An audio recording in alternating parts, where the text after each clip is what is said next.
Let's roll. The Monday night, the meltdown has begun with the pimps, the players, the hustlers, the people that bust them, and everybody else in between, from Costa Rica to California, Montreal to Minnesota, home of Super Bowl 52. The question is, who will be playing in the Super Bowl? Roger Goodell has already had enough problems this year with the television ratings.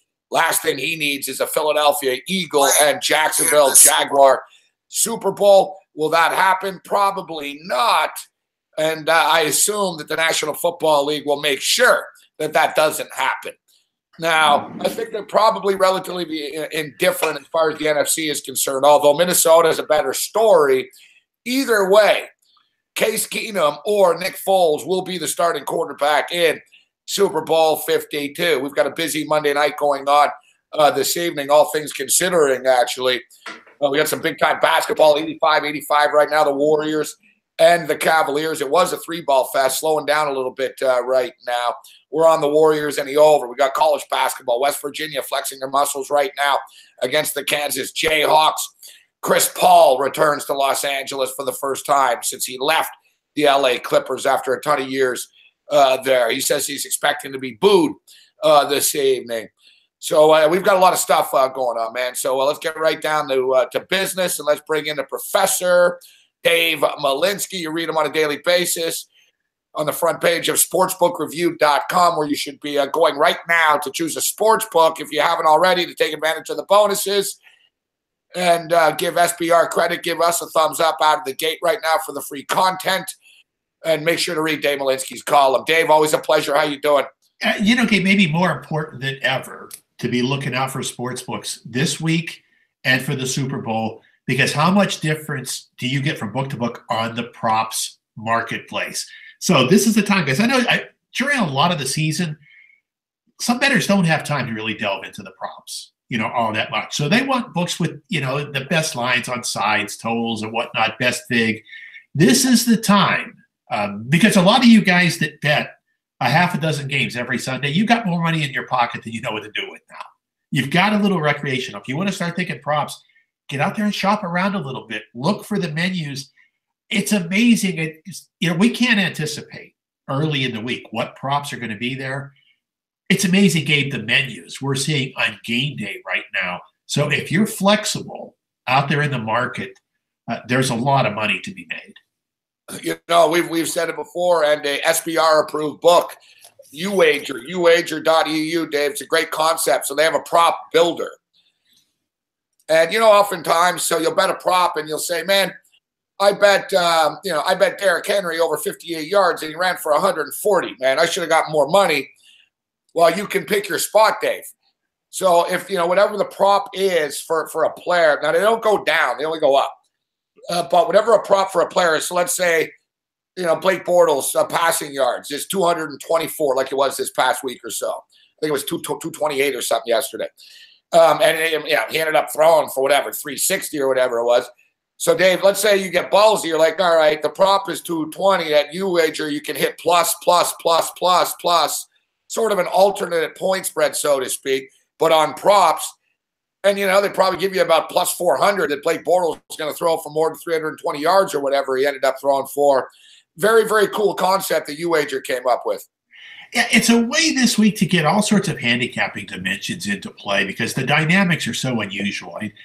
Did we think that in mid-January we'd be talking about Blake Bortles, Case Keenum, and Nick Foles? So there are all these issues out there. These guys now have a very heavy spotlight on them.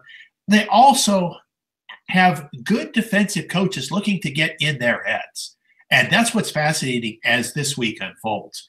Last week we talked about Jim Schwartz, advantages he might have against Matt Ryan. Now he gets to go after Keenan. Zimmer and his entire staff, a lot of great defensive coaches getting after Foles. And, of course, Bill Belichick, Matt Patricia getting after Blake Bortles. A lot of unique things happening out there. The one that might be the most fun, though, from a strategic standpoint, because it's more physical than tactics, how about a young and aggressive Jacksonville pass rush getting after Tom Brady? There's a lot of fun stuff out there. So without thinking about who's going to win on the scoreboard, think of the props opportunities out of those sequences. Yeah, no, the Jacksonville Jaguars, and I was tweeting about this game earlier, Dave. You know, the old cliche quote, I think they're too young and dumb to know any better. A lot of teams, you know, Tennessee went in there, you could tell. Like the game was over once the national anthem was over. Forget about the 7-0 lead. And yes, they did get screwed by incompetent referees, but who doesn't in the National Football League now? But, you know, Tennessee did not go there to win the game, Dave. You know, Mike Mularkey's punting the ball on 4th and 2s. You know, 9 minutes left. They basically waved the flag. They had no intention of trying to win the football game. Jacksonville is going in there trying to win the football game. And you just mentioned about interesting storylines. How about this one, Dave? Who's running the Jacksonville Jaguars right now? The Lex fucking Luthor to Tom Brady, man. Tom Coughlin. Yeah, because when you talk about what confidence – come down into the coach's room and say, all right, guys, you know, we beat these guys twice in the Super Bowl, and this is what you got to do. You know, like, I know it's not the Giants, but whatever. There's an aura of confidence here, Dave, with the Jacksonville Jaguars that they're not going in there to defer. They're not, oh, well, you know, we're just happy to be here. The only irony I find about this is the Pittsburgh Steelers players were stupid and were tweeting on Saturday night about, oh, we'll see the Patriots next week. And they were running their mouth prematurely. Now, the Jacksonville Jaguars use that as bulletin board material, and they really went to town with it. Even like now they're tweeting about, oh, ha, ha, you know, Pittsburgh, enjoy watching us play. But now the Jag players are tweeting about going to the Super Bowl. They're like, we're going to win. Jalen Ramsey's like, we're going to the Super Bowl. We're going to win the Super Bowl. And all these Jag players seem to think, I don't know if they realize they have to go to New England this week. They're not going directly to the Super Bowl. But it just goes to show their youth and their enthusiasm. But they're a damn good football team, Dave. And, you know, I don't want to hear anybody even say this week, well, what about Blake Bortles? Bortles made plays against the Steelers under pressure when he had to. Yeah, let's talk about a couple of elements of this because I believe the Coughlin factor really does matter. The one thing that I think I've seen happen in every sport, and we write about this a lot at Point Blank, rings matter. So anytime a coach is in a room with his players or a GM and players are questioning a strategy or they're questioning, why are we having to do this in the weight room? Why are we having to eat this in the cafeteria?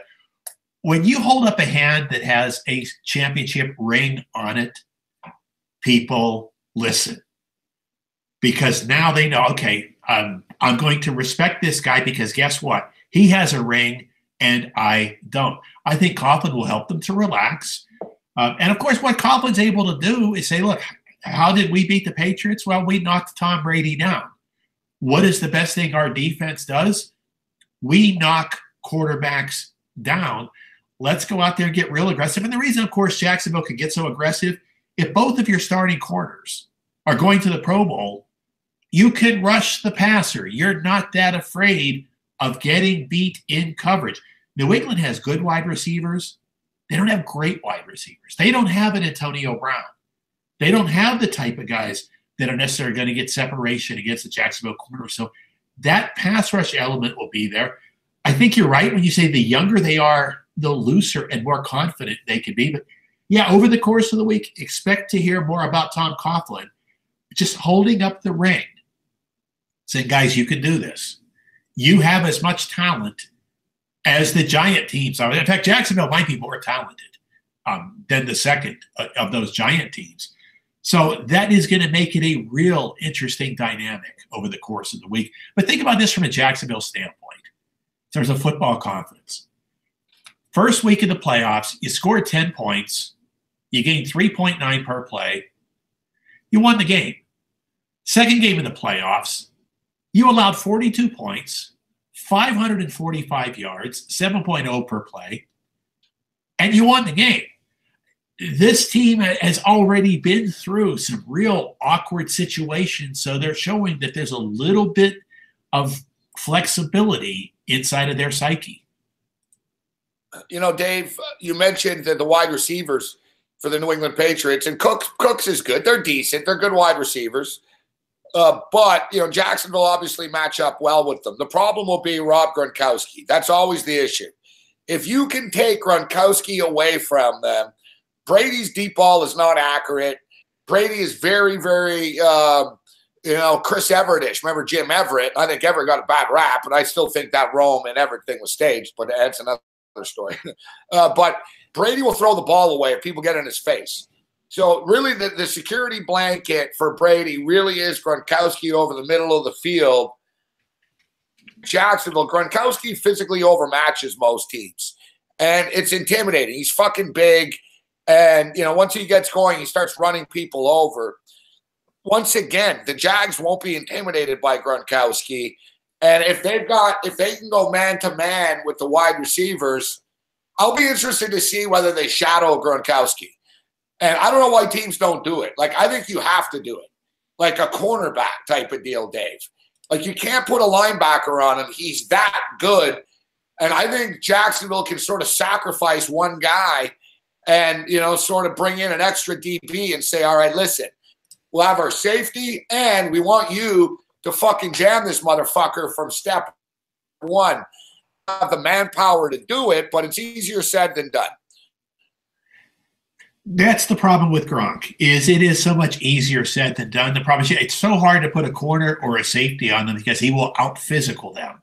And what do they do a lot with Gronk? They're just jump balls. If Gronk is outweighing a defensive back by 30 or 40 pounds, Brady will throw the jump ball to him. So he's going to run past linebackers. He's going to out-physical defensive backs. What you've got to do with the Patriots, you got to figure out a way to give Gronk, I like to talk about in basketball, give a guy his 30 points, stop the others. It is just so hard to target Gronkowski that maybe you just try as hard as you can to shut the other guys down. But again, the key is pressure. Get Brady out of his spot. As each year goes by, he gets a little less nimble when he's got to do something on the move. So it's all about pressure. Tennessee had 0. In that game, Brady had 53 pass attempts without a sack and without an interception. It's hard in a professional football game to throw the ball 50 times without having either of those things happen. Jacksonville has got to be able to get in and disrupt.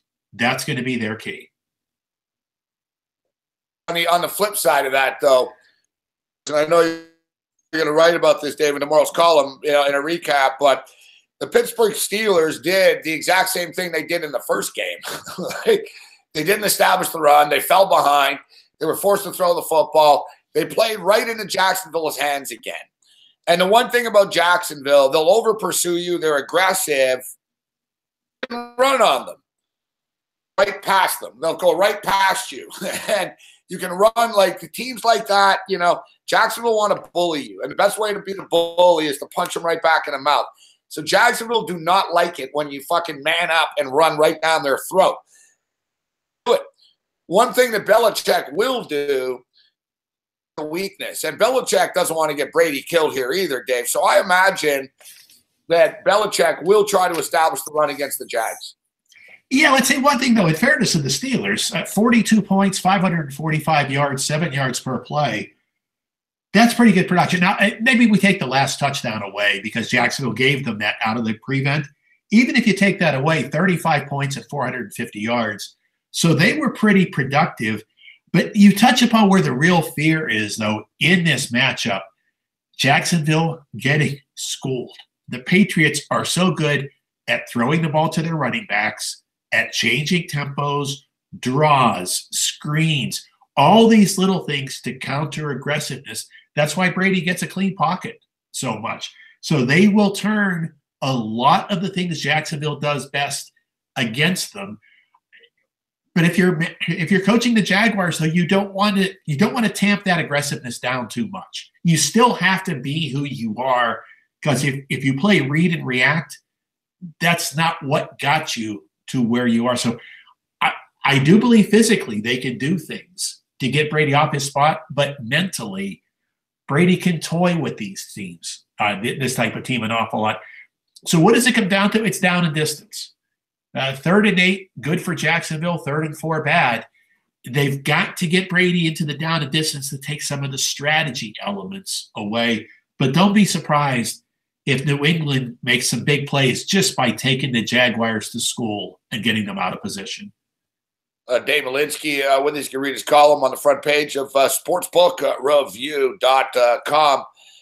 So, Dave, let's hit the basketball right now, and we'll get back to the football and talk about the Eagles and the Vikings, Warriors and Cavaliers right now. It's been an entertaining basketball game, fun game this evening, Martin Luther King Day in the NBA. The players generally bring it. 593 right now for the Golden State Warriors. 9 minutes remaining in the basketball game. Warriors are -3.5. The total is 234.5 right now. I got a little greedy. I'm on the over, and I'm on the Warriors minus the points. Actually, I got 4 at -125.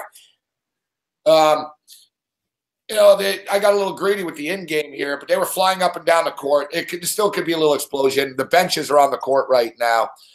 LeBron and Curry, etc. I imagine LeBron will get back out here momentarily. But what's your take on this game? And then we'll roll right into the Houston Rocket game. Chris Paul returns to Los Angeles for the first time.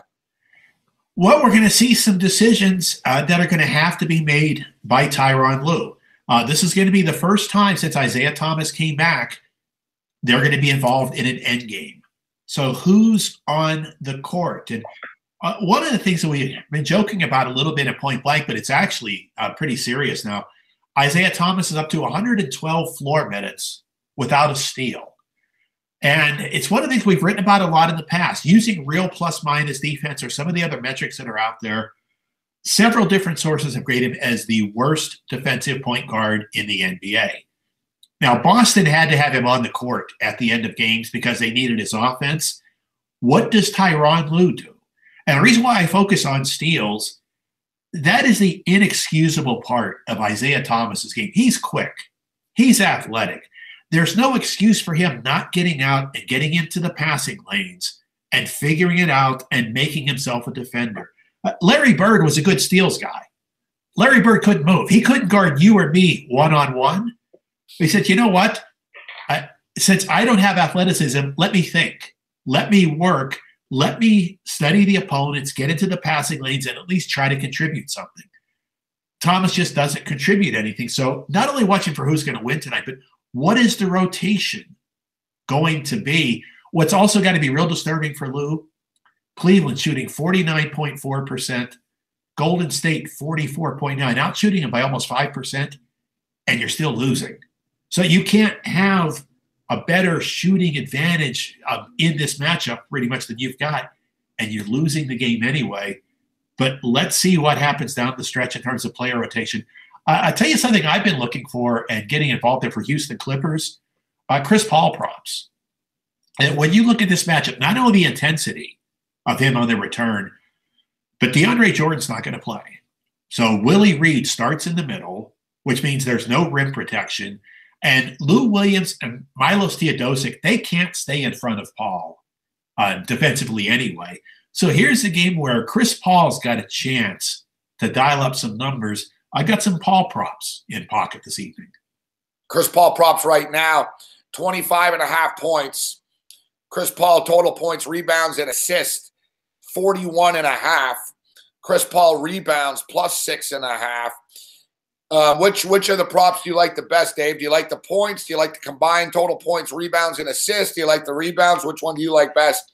I like the total because I could see him getting to the rim and kicking out for a lot of open three-point shots tonight. So points, rebounds, assists. He'll be fresh out there on the court tonight. And again, it's the fact that there's no one that the Clippers have that can guard him. And without DeAndre Jordan, and Paul will know this better than anyone, the rim is open against the Clippers tonight. So he'll know that he can get to the rim. So the minute he beats Williams or Teodosic off the dribble, he'll treat Willie Reed like he's not even there, or whoever is playing center for the Clippers at any given time. So I think this could be a pretty big night for Chris Paul. Well, Dave, you're in my wheelhouse now. Of course, I'm on the Fantasy Sports Network during the day, and I talked about this game this evening. You know what player I think is going to have a big game tonight? I'm looking at the props right now. Over under 10.5 rebounds, Clint Capella. The Clippers are going to have no answer for Capella. Capella's going to have a big game tonight, Dave. His point total is 14.5. Clint Capella total points, rebounds, and assists is 26.5. The rebounds is 10.5. I think he's going to eat the glass tonight. Yeah, I think all things considered, I mean, Houston went into pocket earlier today. The game opened 2.5. Now, mostly 4.5. There's a little bit of 5 starting to show. There are a lot of things that could go right now. What can happen for the Clippers? Lou Williams can go off. You know, he's capable of going out and getting 35 tonight. Blake Griffin can go out and get 30 points and 15 rebounds. That'll help to keep them in. But boy, it's a tough matchup for the Clippers defensively. You can't take the players Doc Rivers has left tonight and build a defensive chemistry. DeAndre Jordan forgives so many sins from the Clippers defense. When we see them out there without him, I think we're going to see how bad some of these other defenders are. Yeah, the total is 230. It was 228 earlier in the day, up to 230 right now.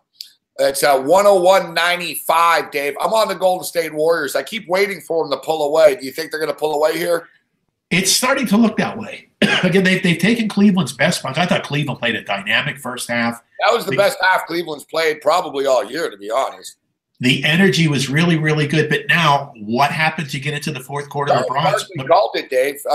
Barkley says a lot of dumb things, but he knows he's a smart guy. So he called it because they were all praising at the half. They were praising. I normally don't watch these halftime shows, but I happen to have it on. CNN pissed me off. So I was like, I put on a halftime, and Charles is like, I'm not impressed. He's like, they won't be able to keep this up. And lo and behold, he's right. Like, I got to tell you, Dave, the Eastern Conference this year is open. And I'm not just saying this. Listen, I'll ask you. You're a neutral outside observer because anytime I praise the Raptors, people think I'm a homer. But I think the Raptors legitimately can get to the NBA Finals. And, you look at Boston, Toronto, and Cleveland. I know that the mainstream media has Toronto not in the same category as those two teams, but to me, there's not really much of a difference between Cleveland, Boston, and Toronto this year. Like, it's going to be a fucking demolition derby in the playoffs to get to the finals this year in the East. It's not going to be a cakewalk for the Cavs or the Celtics.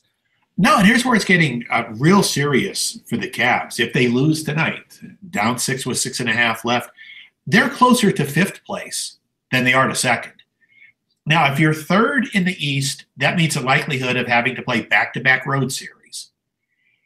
If you're 4th or 5th, if you fall to 5th in the East, you might have to play 3 series on the road. And if you fall to 5th and you've got to play the Wizards on the road in the first, do you want that necessarily? So it gets real tough for Cleveland. Boston is only going to get better. Marcus Morris is now back to full health. Look at how good defensively they've been without Morris. They're the team to beat. They're the best team in the East. They're going to get better and better. They will get better. The Raptors are better than they have been in past years, but the Raptors aren't going to get better on a daily basis. I mean, the Celtics are like a tree that's just growing right now. And just imagine how sick and good they're going to be in like 2 years, Dave, the Celtics. They still got draft picks coming. Danny Ainge has done such a good job of positioning the Celtics. It's really hitting the home run with Brown and Tatum. Not only exactly. These kids, they're second-year guys. Well, rookie and a second-year guy, Dave. Imagine in 3-4 years, those two are going to be the stars of the team. Yeah, these guys are getting the benefit of terrific coaching, by Brad Stevens. And one of the things we'll probably do in point blank, maybe even tomorrow I got a lot of football, but later in the week, it's not just Boston's team defense, which is leading the NBA by a big margin, but when you go position by position, they've got top 10 NBA defenders everywhere except for Kyrie Irving, and he may never become a great defender, but if you look at his numbers with Cleveland and compare it to his numbers with Boston, boy, he's made a big leap in his defense. So it's having the prototype. Tom Thibodeau, who probably knows NBA defense about as well as anyone, after playing Boston last week, he talked about how tough it is because they can switch just about everywhere. Outside of Irving, who is pretty much a natural point guard, everybody else that they use can play multiple positions or guard multiple positions. What does that do? One is it gives you flexibility in terms of who you have on the court, but it also means flexibility inside of a possession because they can switch. So when you've got guys like Tatum and Brown who could guard the 2, 3, or 4 spots, how good is that tactically on defense? Because whatever the other team does, you can be switching inside of a play Not many teams have that ability. So Boston is only going to get better. All right, Dave. So we've got the Rockets and the Clippers going off the board. As Dave mentioned, he already grabbed a piece of the Houston Rockets earlier in the day. It's 4.5 right now. It's not that much of a scary number. It is.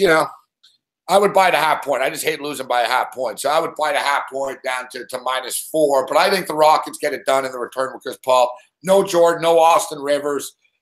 They got to count on Lou Williams hitting a shitload of threes and Blake Griffin. And Blake Griffin's good, but Blake Griffin can come back and get hurt in this game, guys, as you know. Right? It's not as if though Blake Griffin's like, oh, yeah, rock solid and, he's going to dominate. We'll see. He's coming back. We'll see how he plays. But Chris Paul's saying it's just another game. It's just not another game. I am curious, Dave, to see the fan reaction from LA Clipper fans as Chris Paul says that he does expect to get booed. Like, he doesn't think that he's going to get, a hero's welcome coming back. And, I don't, why would they boo him? I mean, it's not like he screwed them. I mean, he was there forever. It didn't work. Everyone knows the team needed to be broken up. And the Clippers were fucking terrible. He's the one that made them something. I think it'd be pretty classless of these Clipper fans to boo him. I mean, there were no Clipper fans before he was there. No, let's talk about another guy who will be on the court, not in the starting lineup tonight, but Luc Richard Mbah-a-Moute. He has returned tonight. Who did he play for the last 2 full seasons? The Clippers. He started 137 games for them the last 2 years. So you've got a couple of guys there. Now, what happens is I like the Houston chemistry right now. So if Paul gets moved, if Mbah-a-Moute gets booed, the other Clippers go, hey, you're booing our guy. And what that does is it's not just that it motivates the individual player, it tends to motivate the rest of the team for that setting. So I think a lot of good things can happen for Houston tonight. I'm just looking for a lot of pace, a lot of tempo. That's going to help the Paul props, but it's also eventually going to wear the Clippers out because you got a lot of guys who aren't really equipped to play the type of minutes at a fast tempo game they have to play, Willie Reed being the prime one. It's true, Dave. It's a good point you raised. Sometimes if a guy goes back to his former team and that guy on his new team, if he's kind of a dick and no one really likes him, who cares, right? They're like, yeah, whatever, but he's going there. It's not, I don't care. What has to do with me? They like Chris Paul. Chris Paul's an unselfish player. He's a nice guy. You know what I mean? They like him. You mentioned the chemistry. So as you stated, if Clipper fans boo him, Clint Capella is just going to slam the ball even harder. Like the Rockets are, say what you will about the Rockets, but they get along, those guys. That's, you need to get along in the NBA. I sincerely believe it. And I think that's one of the issues with the Cavs. LeBron is a kind of a prickly dude unless you're one of his cronies. But it's a good point you raised, Dave. I see it all the time, man. You see it in hockey a lot. If the team likes you and you're a new guy, the new team will run through a wall for you because they want to show, hey, you're one of us now. You've sacrificed. We're going to sacrifice. That'll happen for Chris Paul. Yeah, and it's funny. Like when you mentioned hockey, we've got a good local example here in Las Vegas, which literally no one expected to be anywhere near what they have been. But a big part of what they did in putting that team together is they were thinking chemistry from the very start, too. Let's find a group of guys that we think will have a work ethic, that will play together. Let's put those pieces, because it's not just going out and putting the best players you can at every position. We've seen that fail so many times across various professional sports. It takes so much to win championships. There are so many ebbs and flows. There are so many mental aspects of it. Did you see anybody having more fun than the Houston Astros? Yep. Out there this year? It's when you put that together the right way. Now, the Patriots do like it. The Jaguars right now. Yeah. You see that run? These teams that are just having fun doing what they're doing, Yeah, and the one thing that the Patriots have not done outside of Randy Moss, who was just such a great talent that they brought him in for a little bit, Patriots have not brought in many prima donnas, through the years. And I think one of the great things, I don't know if we'll probably be talking about the Patriots next week, even though Jacksonville may give them a game. We will likely be talking about them again. Most underrated aspect of what's happened there through the years, and I want people to think about this now. Now, it's going to be a while before Tom Brady gets in the Hall of Fame. It might be 7 or 8 more years because he wants to keep playing. We're going to look back, maybe like in 2030, at all of those New England championships and how many Super Bowl guys were there. Yeah, there was Brady. Yeah, there was Belichick. Yeah, maybe Gronkowski. You know, if he can stay healthy and have his career be long enough. Look at what the Patriots – now, when you think about the old Steelers of the Bradshaw days, you think about the 49ers of Joe Montana and Jerry Rice. So many of these mini dynasty teams had a lot of Hall of Fame players. Patriots did it by just fitting various pieces together. They understood chemistry building, you know, kind of from the start. But it is going to be fascinating to see a team go out there and get 4, maybe 5 Super Bowl rings for Brady before it's all done. And there are going to be a lot of other Pats in the Hall of Fame with him. Let me ask you about that with Mike Tomlin. Mike Tomlin, some horrible coaching decisions yesterday along with Todd Haley. And Tomlin has a lot of street cred. He's won a Super Bowl. And if you're an NFL coach, once you win that Super Bowl, seems like you have a pass, for almost ever, really. That, even you do things, but you already won a Super Bowl. You're really elevated just because there's not that many men that have won a Super Bowl for as a head coach. Yeah, Dave, you mentioned all these you mentioned, the lack of Hall of Famers with the New England Patriots. If you look at the Pittsburgh Steelers, wouldn't you say it's fair to say that they've underachieved in this Mike Tomlin era, only winning 1 Super Bowl? Ben Roethlisberger's a Hall of Famer. Antonio Brown's going to be a Hall of Famer. Le'Veon Bell, if he stays healthy for a couple of more years, he'll be a Hall of Famer.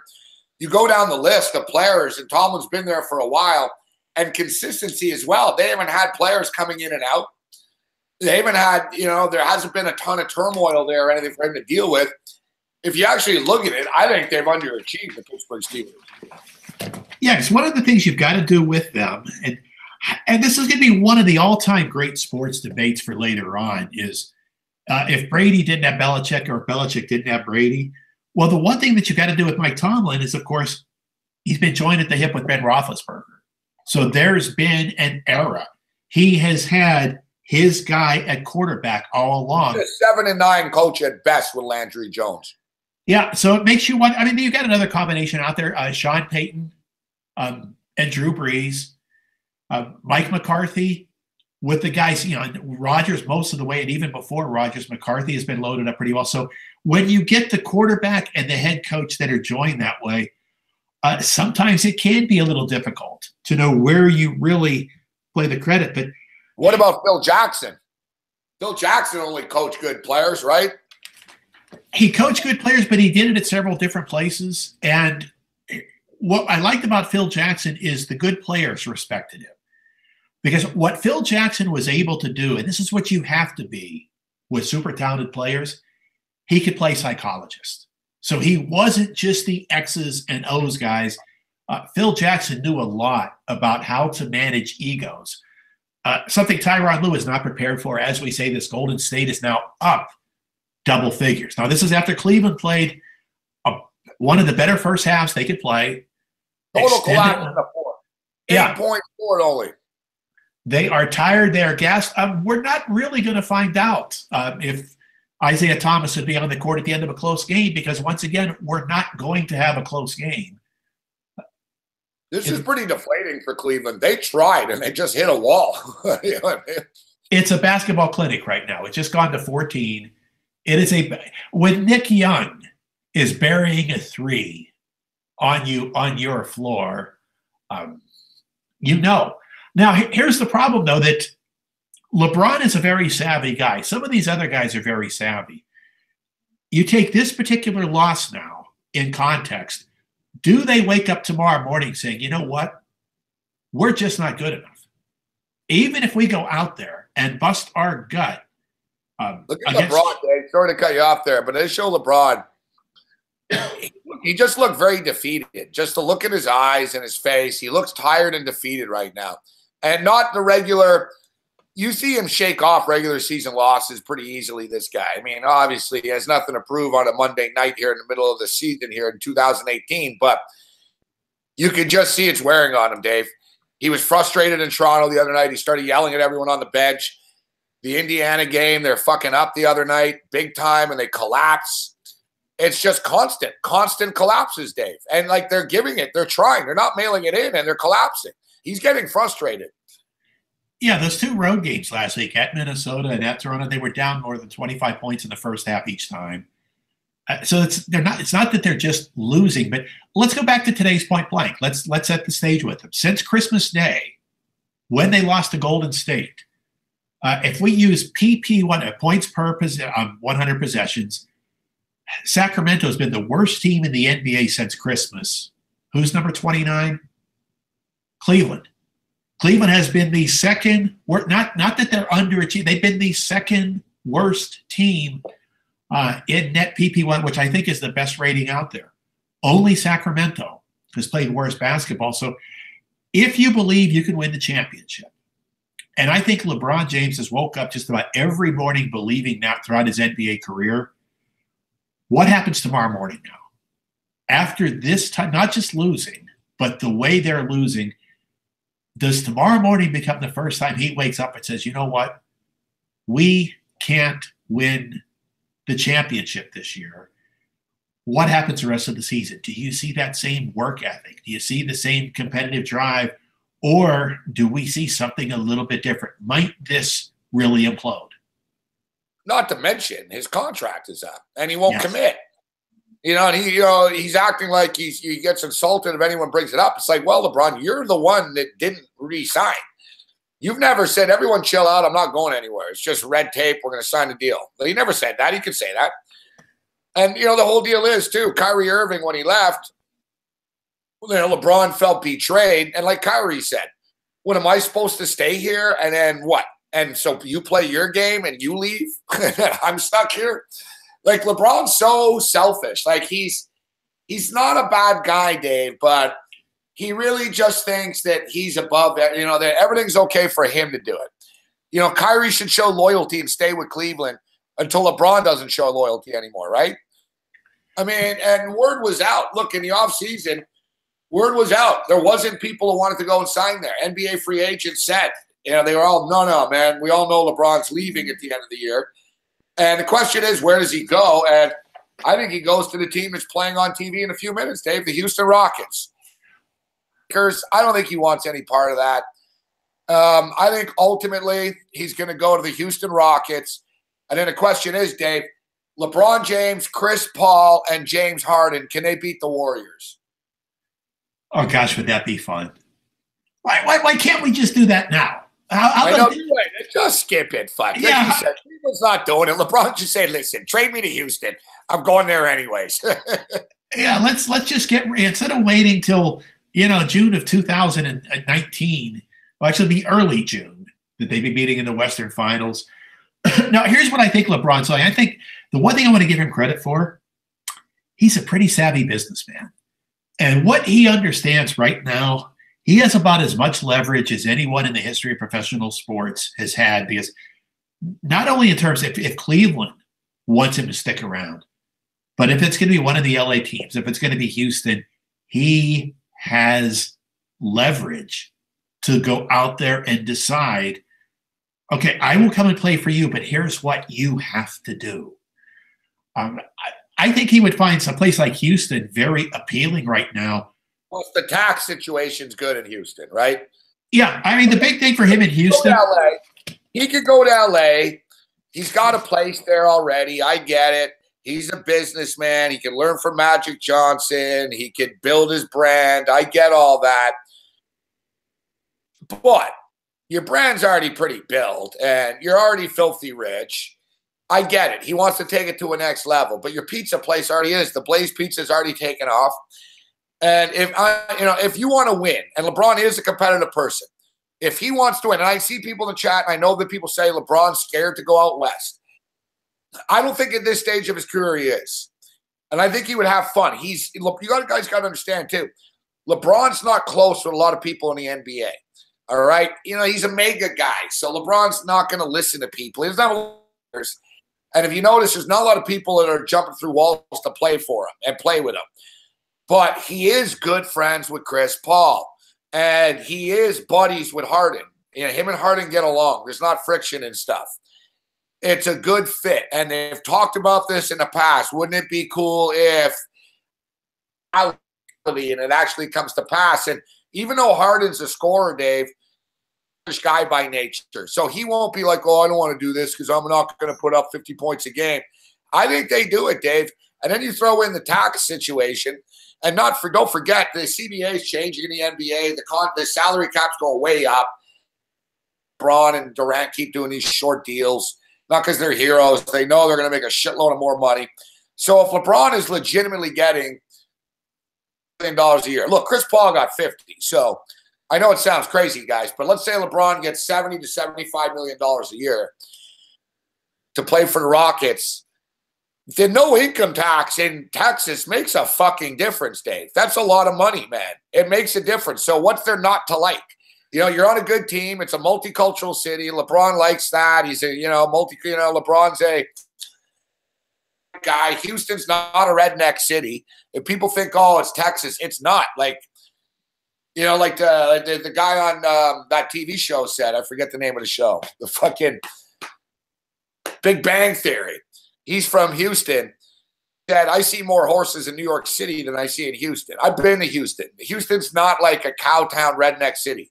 It's like very multicultural, and there's no tax. It's a perfect fit for LeBron to go to Houston.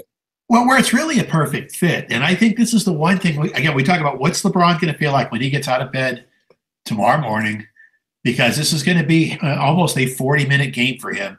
He's put up big minutes this year. And I think LeBron's next move is he'd love to go somewhere where Paul and Harden could get him to the conference finals, and then he could step back into play again. I think he wants to go where he won't have to go out there and play 37 or 38 minutes. Because, again, as each year goes by, you look at the minutes and the games he's put in across his career. If you go to the Lakers, you're almost starting all over again. You have to run that team. If you go to the Clippers, you've got to run that team. If you go to, you think why would LeBron want to deal with LeVar Ball? You know what? I don't know if LeBron would deal with LeVar Ball. If there's anyone out there who could sort of put the kibosh on Ball, I think LeBron could impact Ball's street cred pretty what about quickly. The Clippers? You brought it up, Dave, before, I think, with Ballmer.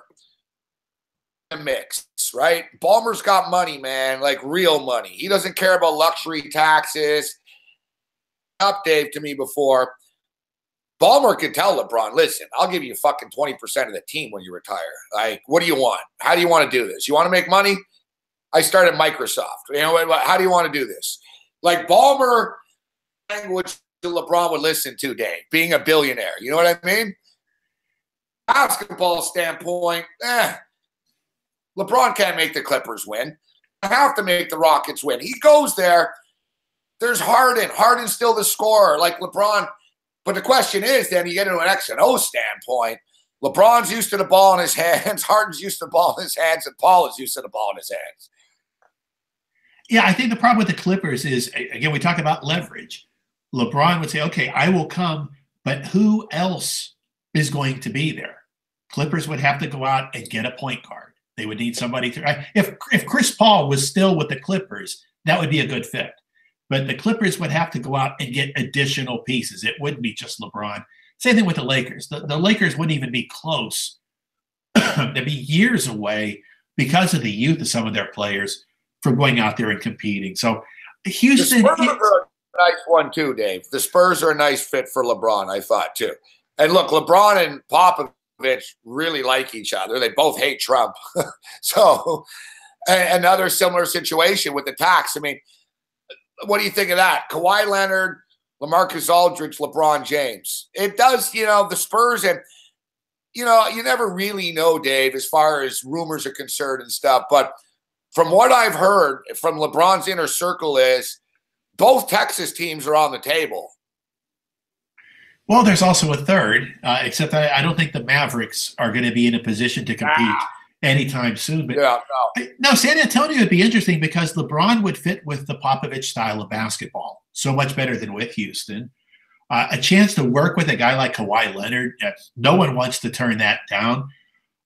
The Spurs are adjusting pieces. They don't have their point guard of the future on that roster right now. So that's still something that they might have to go out there and make part of any package. That does Tony Parker come back next season? Yes, but I don't know if you could win a championship with Tony Parker. They need a point guard, Dave. I've been saying it for years. The Parker-Mills combo is not good enough. And what's the kid? Anderson. I liked him out of UCLA, but fuck, this kid's a turnover machine, Dave. He'll make a spectacular play, but he's not reliable enough. He's not steady enough. No, they don't have the guy on the roster. The point guard of the future is not coming out of college basketball this year, so there's not going to be a rookie who can step right in and get you very far. So the Spurs would have to do that, I think, before LeBron would have a big interest. But yeah, I could see him and Popovich, having a real nice fit. Yeah, and the thing of LeBron too, he can still go to LA down the road. You know what I mean? LeBron's not in final year status yet. LeBron can, if LeBron wants to win a couple of titles still, or if he wants to compete for a title, the writing's on the wall. The Cleveland party's over, guys. The Cleveland's party's over, all right? You're not winning in Cleveland. The East is getting tougher. You got Toronto and Boston on their ass. Have to be so fucking beaten down by the time you get to the finals. Cleveland are old. It's falling apart. Nobody wants to go to Cleveland. They did it. And you can't even hate LeBron if you're in Cleveland. He won for you. He did what he said he would do. So the Cleveland party's over. I think, I think he sees that, the writing on the wall. It's going to be fun, though. I got to tell you, Dave, the NBA final, the NBA playoffs are going to be fun this year, I think. You got the T-Wolves in the mix right now. It's going to be fun to see what happens. But I don't take the Spurs seriously this year, Dave. I don't. I just don't trust this team. Oh, there's not enough talent there, but I'm glad you brought up the T-Wolves. Because I don't think anybody wants to face them in May or June. Is one of the just absolute brilliant moves they did was not just Jimmy Butler, but Taj Gibson. Because now that means that there are guys that the other players will listen to in practice when it comes to defense. And Karl Anthony Towns and Wiggins are probably never going to be great defenders. They may never be good defenders, but they're getting better. The more they buy in, the more they win. You don't want to have to play them in the playoffs because they're going to make you work. Even Golden State doesn't want to have to go into a series against the Timberwolves because they will make you work. And I'll tell you another team that is interesting and scrappy. I wrote about them a little in Point Blank over the weekend. Another team that might be bothersome, the Pelicans. And I'll tell you what I saw yesterday that I was so impressed by. Yeah, I'm sorry, Dave, but I'm fucking pissed, man. I woke up in the morning yesterday, big NFL day. I saw that number, and I was like, man, the Pels are going to beat the Knicks today. I slept on it, Dave. I should have hammered that game. Well, it was a coin toss, as it turns out. But here's what was so impressive. Boogie Cousins, shoots 4 for 15 from the field, misses all of his three-pointers, 7 for 12 at the free throw line. In the past, he would go out and pout and just have a wretched game. What did he do yesterday? 7 steals and 3 block shots. Now, when you get double digits out of that category, and you could probably count on one hand how many times in the NBA this year someone has had double figures out of those two categories. He played. He worked. Part of that comeback was him being willing to serve. It's hard to get 7 steals from his position, but are they good enough to beat a team like Golden State or Houston in the playoffs? No, but they will make you work. They will be an uncomfortable fit. Davis and Cousins are actually playing together. They don't have the depth to be a serious challenger, but winning the playoffs is about the ride. It's how easily you can get through those early rounds. And the fact that you're going to have to run into a Minnesota or a New Orleans, those teams are kind of nasty. They will make you work. And you know what's great is the one team we're not even talking about at all, and it's fitting that we haven't talked about them, the Thunder. Yeah. They don't even belong in the discussion. I know. They won tonight, Dave, but they were down all night. What do I keep waiting for them to flick that switch. We talked, maybe it was Christmas night, was it? One of the nights, I think it was Christmas night. They had sort of a signature win finally, Dave. And I asked, did they turn the corner here? They're going to turn the corner? I just don't think they're a good fit. And I think They're a disappointment, this team, but I haven't written them off fully yet. You're in a playoff game, 100% at you. It's a load to deal with, but what do you make of that team? No, you can go ahead and write them off fully. At this stage, there are a few teams that Carmelo Anthony could help. Not a lot. He doesn't have a lot of game left. He doesn't fit with the Thunder. It's just it's something that may not get any better necessarily at all. So I think the Thunder situation, instead of getting better, I think it's got a chance to deteriorate a little bit. They pretty much know for sure Paul George, it is unlikely to stick around very long. Anthony's unlikely to stick around very long. These are a bunch of vagabonds. They're mercenaries. They took a gamble on something they thought might work. It's not working. And again, we talk about when LeBron gets up tomorrow, he knows what they're up against. I think Anthony and George already know when they get up tomorrow, they're not likely to be waking up in Oklahoma City a year from now. So I don't think you see a big buy. Of course, the other thing, too, that has never really been established, can Billy Donovan handle this? Exactly. And wouldn't Billy Donovan be so much happier if he could go back to Florida? Right now, it's his ability to handle this that still hasn't been determined. But now here becomes the problem with Oklahoma City going forward. If you lose George and you lose Anthony, who can you get that will come in and play with Russell Westbrook? Because it's going to become real difficult. Most of the NBA guys don't necessarily want to live in Oklahoma City. Nothing against it, but when you look at the other places, Oklahoma City can't compete with New York or LA or Miami or some of the other spots around the league. But who else can they get that will come in who would be willing to play with Russell Westbrook? That's a big problem for them. And one thing with Paul George, too, you mentioned that him being a mercenary. Where's Paul George from? He's from Los Angeles. If there's a guy that will take the Lakers' money, I think it'll be Paul George. George wants to be the guy. You know what I mean? He wants to be the guy. I was shocked that he went to OKC. He says all the right things about, I could be here for a long time and stuff, but we know that's not going to be the case. Money, Dave, for 2 stars next year. They've got money for 2 max contracts, and they're going to try to use it. They're going to have to.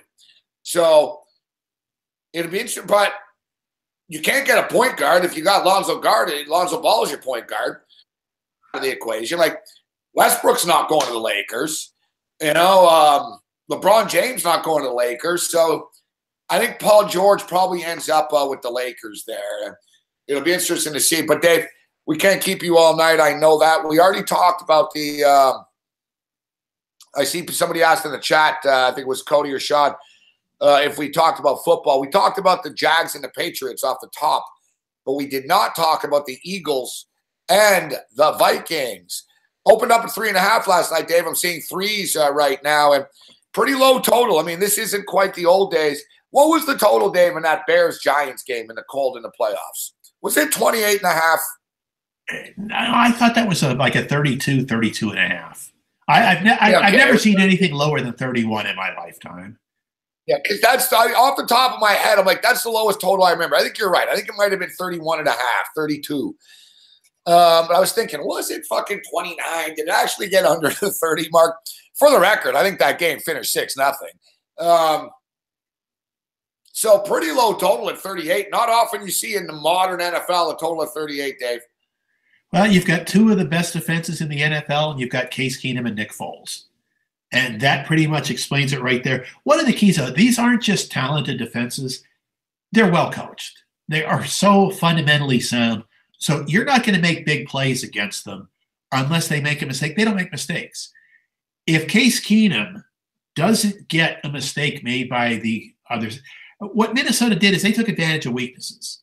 They've got a very well-balanced offense. Again, one of the 3 teams in the NFL had both starting receivers get over 50 receptions, the starting tight end, and a running back. The only other 2 were the Patriots and the Lions. They had that ability that wherever you're soft, they can attack you. So their offensive numbers were put up by being real clean and real efficient and taking advantage of weaknesses. Philly doesn't have any. So now there's the flip side. with Nick Foles right now, you will take advantage of a weakness if the opponent has one. But those weaknesses aren't there. So this is now pressure on Keenum to step up and have to make a play. And this is pressure on Foles to step up and have to make a play. That's why this becomes a grinder. And I think part of why the total's where it is, you see a lot of field goals. Can either of these offenses drive the field against the opposing defense? I don't think so. I think we see a lot of field goals being kicked in this game.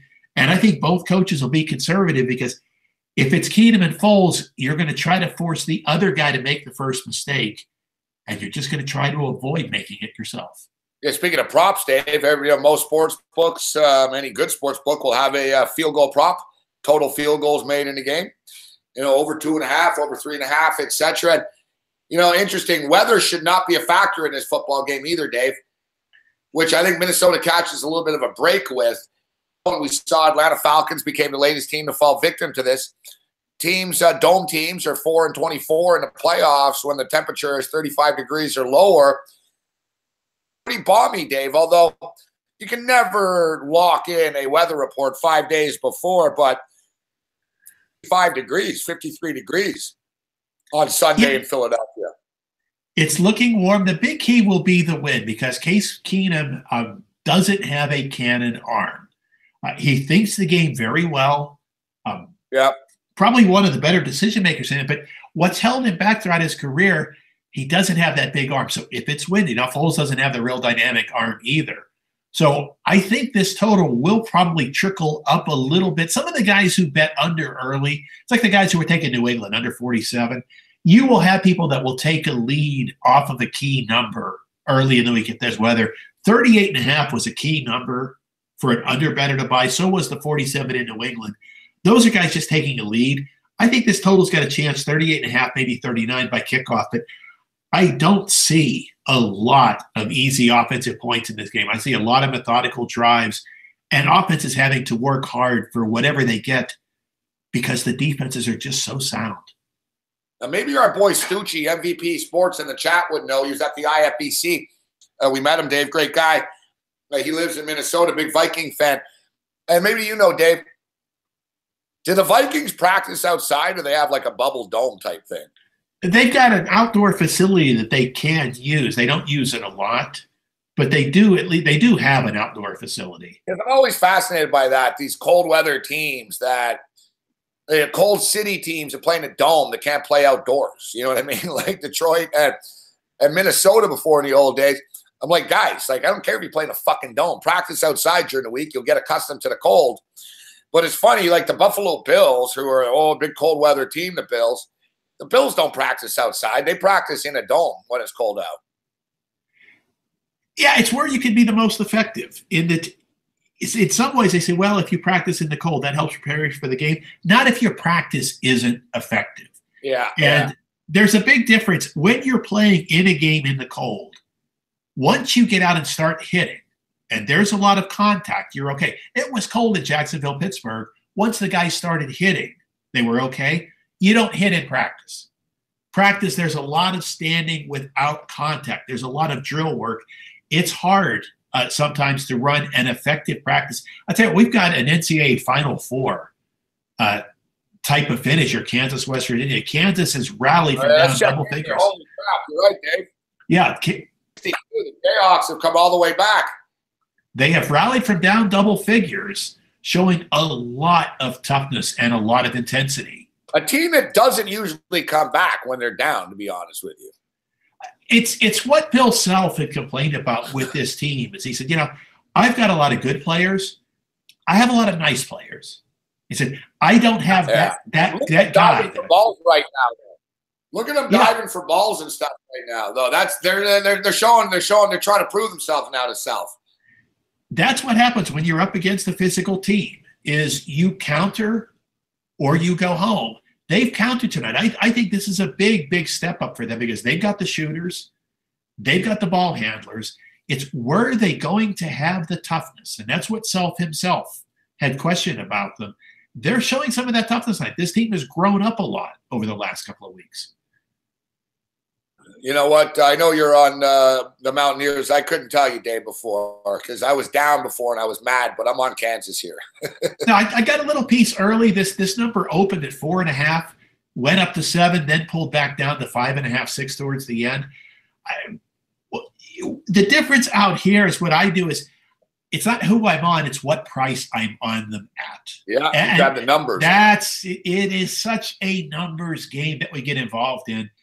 And I mean, is there a better example? And I've talked to several people today about this. Oh, the Minnesota game, right? Yeah. In that literally you've got these packed sports books for what, about 7 or 8 minutes with guys having no idea whether Minnesota was going to attempt that extra point or not. Well, for guys who laid 3.5 on Monday last week, it didn't matter anyway. But Dave, I laid 4. I thought of you too. Yeah, so you didn't have to worry about it. Exactly. So when somebody, and it's one of the great conversations I'll get, is someone will say, who do you like tonight? And I'll say, well, show me your line.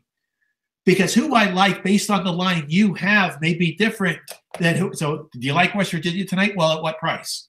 Do I like him at 4? Yes. Do I like him at 4.5? A little. Do I like him at 5? Not so much. Do I like him at 5.5? Not at all. So here's where it came up so much last week, Gabe, and I think it's a good lesson for people to understand in sports betting. How can you bet Nick Foles against Matt Ryan? I said, well, you can't at Pick'em. I couldn't at +1. I couldn't at +2. But I can bet him at +3. Same thing with Bortles against Roethlisberger. So when people question, how can you bet Blake Bortles? Well, I couldn't have taken Bortles +4 or +5 or +6, but at +7. So almost any matchup out there, there is a price point that could get you to either side of the equation. It's just over time knowing where that price point is and knowing when to strike. All right, Dave. So there was 3.5.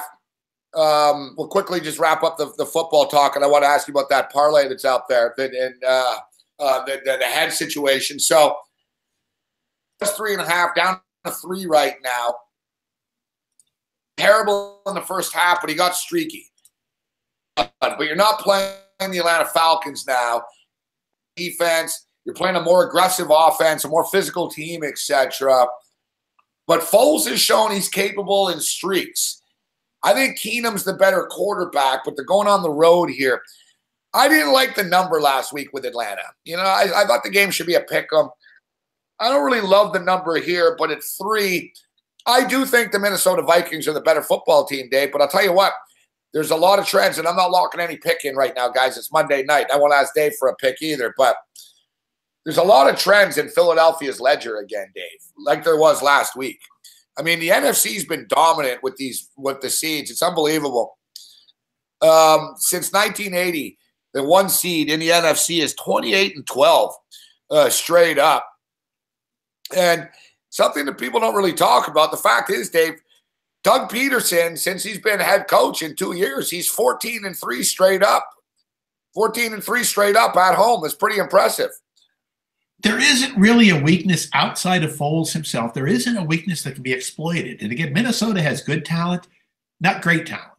What Minnesota does so well is the coaching staff is terrific. So they out-execute most teams that they play. Their game plans are a little bit better. They don't have a huge edge here. And now you've got Case Keenum going up against Jim Schwartz.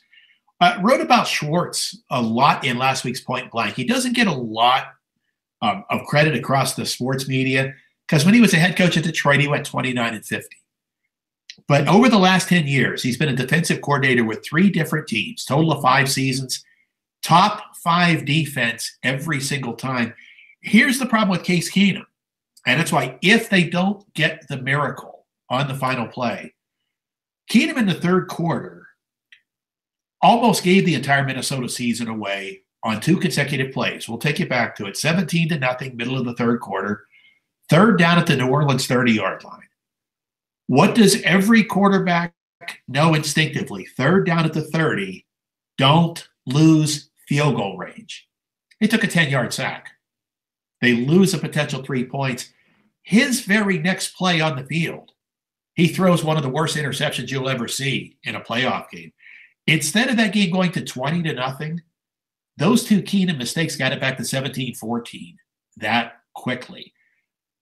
lot of that gets forgotten because Williams couldn't make a tackle on the final play. Well, it gets remembered by those of us who want to bet. That was Keenum at home with a 17-0 lead, taking a sack that you can't take, and with a 17-7 lead at home, up 10, you can't make that mistake. You cannot do that when you're in control of the game. So on consecutive plays, Keenum made two of the worst decisions that you're going to see, and that's when he was home with the lead. What happens if Keenum's out there on the road playing from behind this week?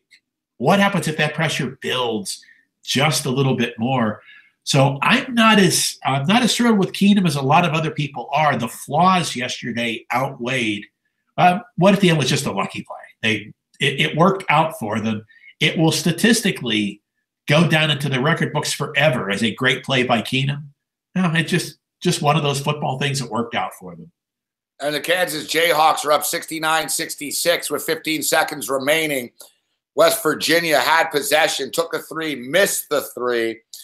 Jayhawks, Rock Chalk Jayhawk, going to the free throw line right now, up 3 with 13 seconds remaining, and that's a fired-up bench right now, Dave. It is so much fun to watch the games in this conference because right now there would be no shock if 4 different – Oh, they missed the free throw, though. They got to hit this to get it to 4, man. Yeah. Like, look at Carter, Dave. This guy looks older than NBA players do, man. That's part of that West Virginia toughness. What they don't have is they don't have the great scorers, and their difficulty is going to be at the end of close games, making something happen offensively. But don't be surprised if 3 or maybe even 4 Big 12 teams are in the Sweet 16 and 2 or 3 possibly into the Elite 8. Don't sleep on Texas Tech. Very underrated right now. And Oklahoma is just going to keep getting better and better as we move towards the tournament. Big 12, what's going to happen is the Big 12 is going to toughen themselves up through games like this one tonight.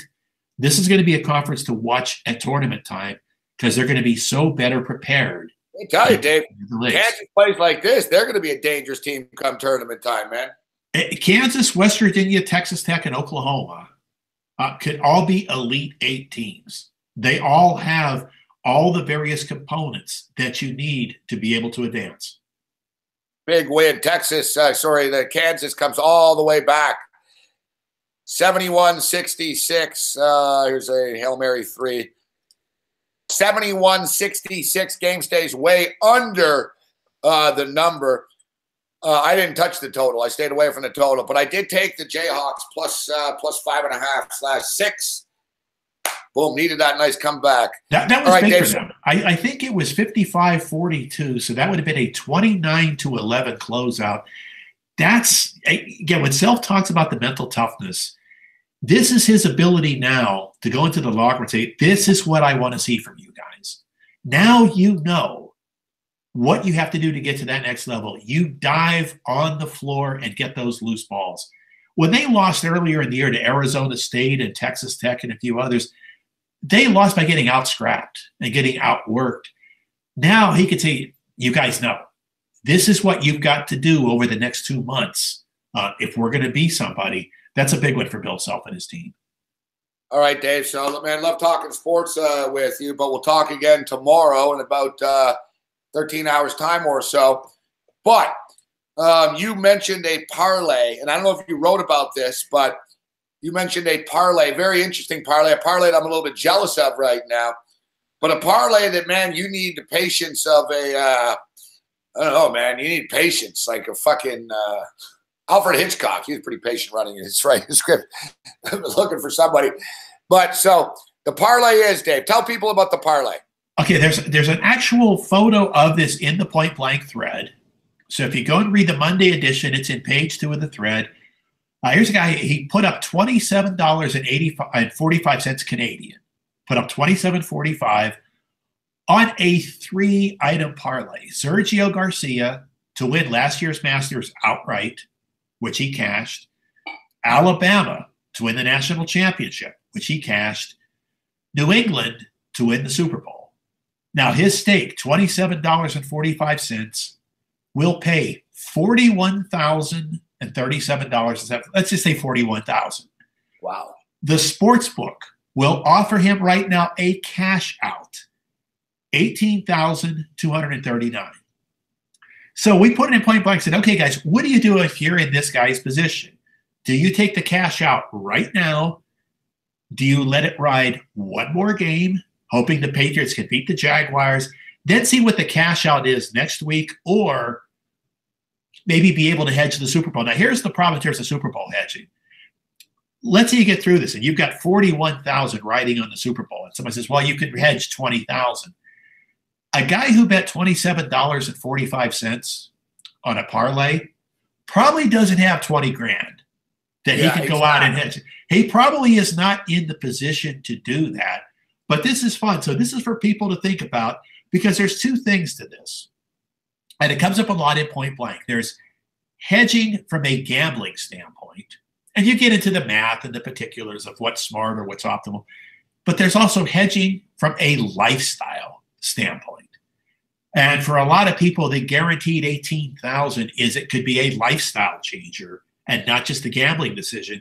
So it's a fun thing for you to get people to kick around in the chat. If anyone wants to go into point blank, you could talk about what you would do if you're in that position. But 18,000. Look, Dave, I was in a position where in a super contest, Mark Lawrence. It was 2 years ago.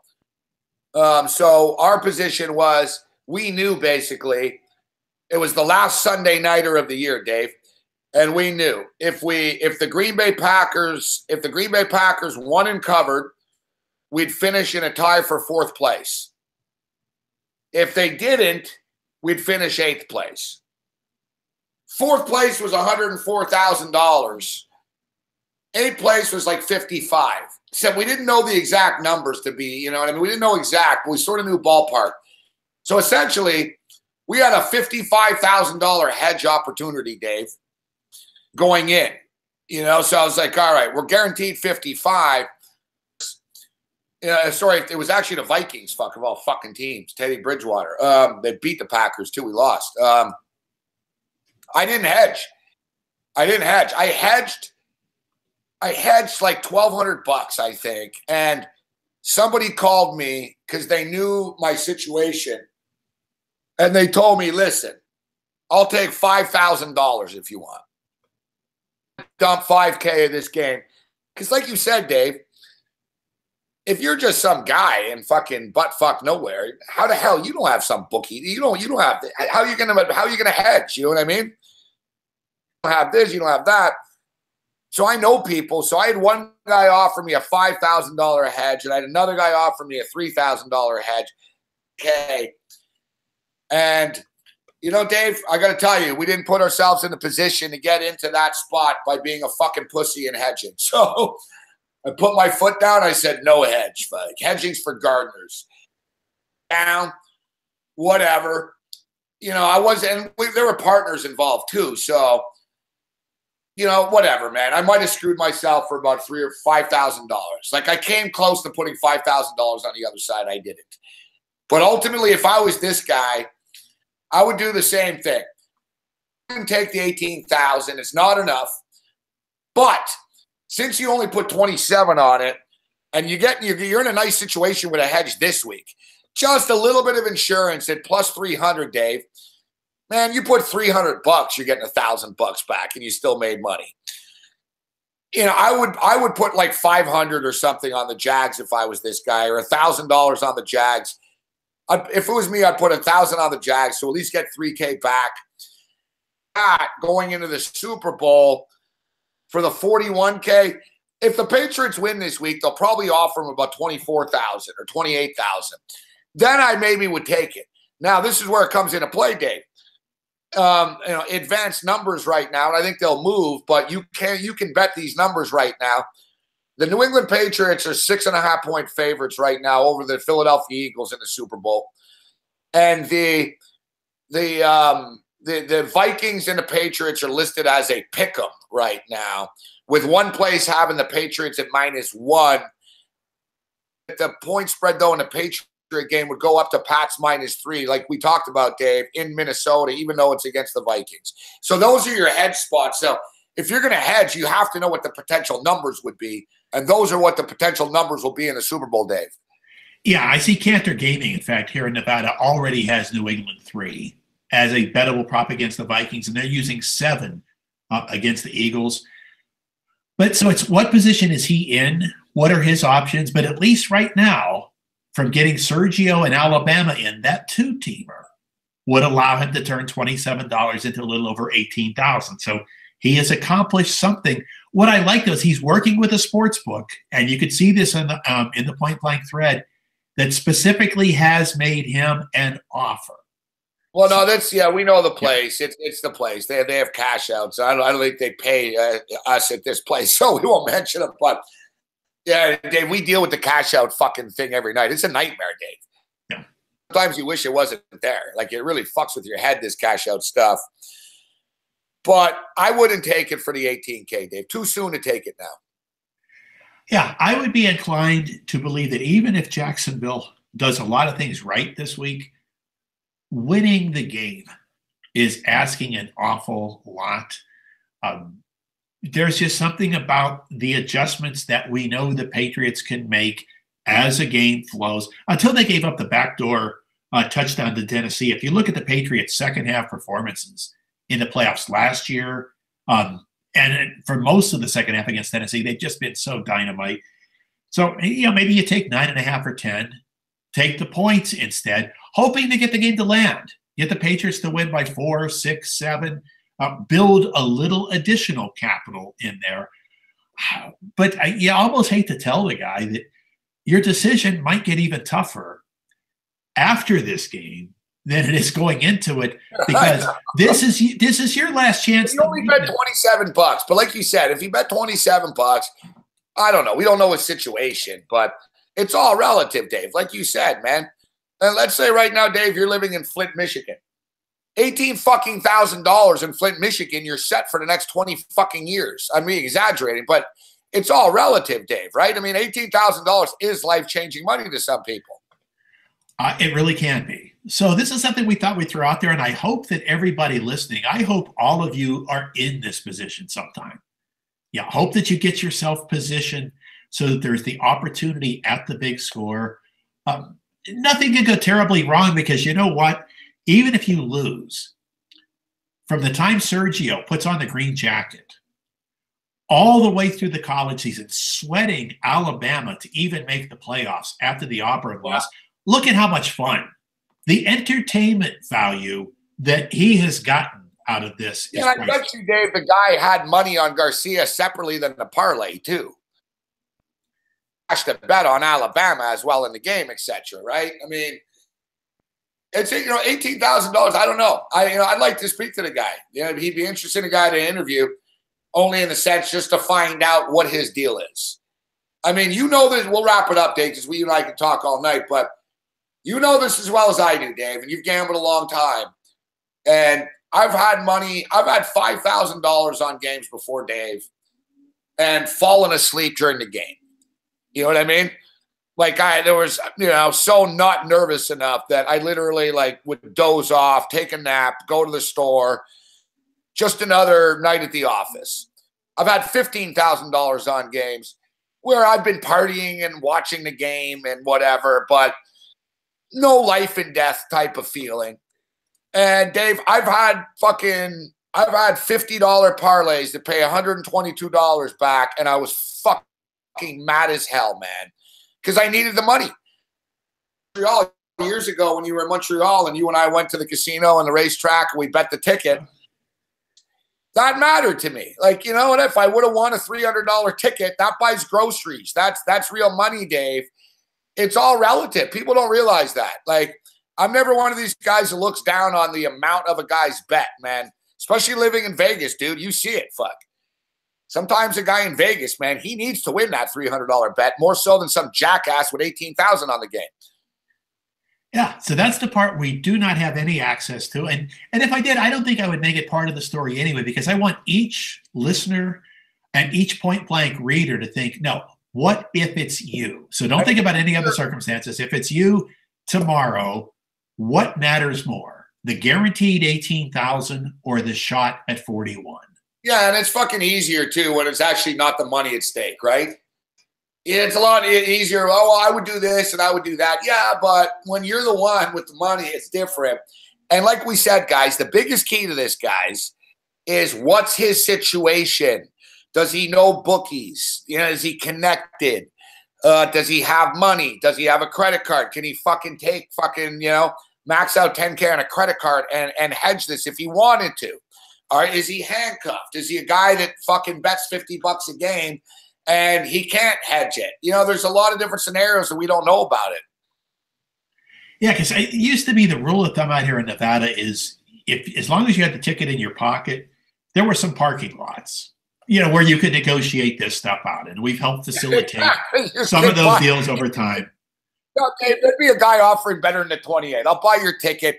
If that was me, Dave, I'm not going to lie. And from neighborhoods where I'm from, I'd probably be negotiating with people right now. All right, listen, fuck. You give me 30K, I'll give you the ticket right now. Like that type of shit. 30 cash right now. You know what I mean?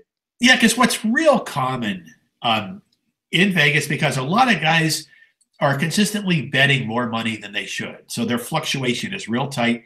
It's usually the single team futures. It's not the parlays. It's the single team that says, you know what? I bet the Vikings at 18-1 for $100. I got 1,800 coming. But, man, I had a bad run in the playoffs last week, or I had a bad run in the bowl games. What do you give me for a ticket that might be worth 1,800? That is pretty common out here. This one is different because it's two legs of a long parlay. Remember, Sergio got that green jacket last April. I know. So this has been a long sweat that he's put together. Shame he didn't have the Astros for the World Series. But so that situation is out there. So everybody think about that.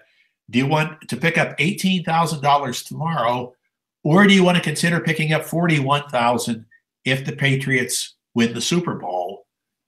That's a fun problem to have to think about. Dave Malinsky, 44-34 right now for the Houston Rockets. 8 minutes, 32 seconds remaining in the second quarter of play. Dave, time always flies by. Great stuff. We could talk sports all night, but we'll have another hit tomorrow. I know we have two guests, so we'll have some time tomorrow. I want to talk actually. Somebody who's brought up Vitalist just brought up Michigan basketball. Nice comeback for them. I really like what I'm seeing from this team. They're really, really coming together nicely, Dave. We can talk about that tomorrow a little bit. We will certainly do that. Dave, it's always a pleasure, sir. I look forward to the column tomorrow. Hey, good luck, everybody. There's Dave Malinsky with his great stuff with Dave. A lot of people ask, how come I can't see Dave? What do you care? What do you want to see him? What does it matter? He's giving you information. No, Rich, I love you, Rich, but no, we're not talking cricket tomorrow. 44-36. All right, we haven't taken a break yet. I've been on for an hour and 25 minutes without a break. Listen, I don't mind the people, the losers that are buying the thumb down fucking troll bots, but how about a thumbs up? Come on, man. More than 33 people. Give us a thumbs up here.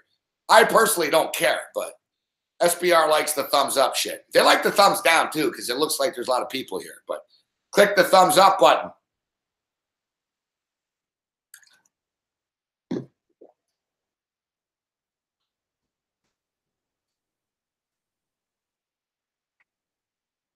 All right, so I've been on for an hour and a half here, and I haven't taken a break, and I pounded back this bottle of water. So in other words, we've got to relieve ourselves.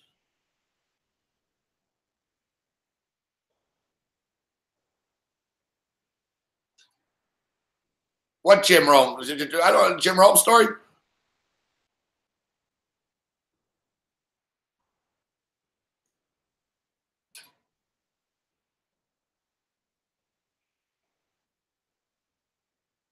You need to stop fucking typing so much, real MVP. You know what? You know what? You're gone. You don't need to stop typing so much. We had itchy fingers, man. We haven't kicked anyone out yet tonight, except you.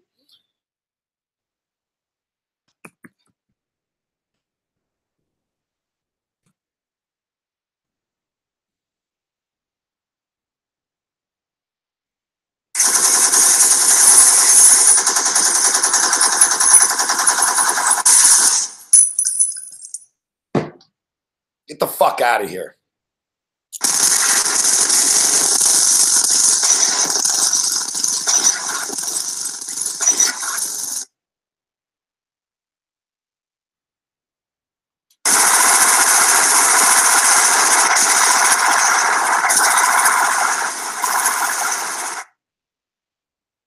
Stop, he's already dead.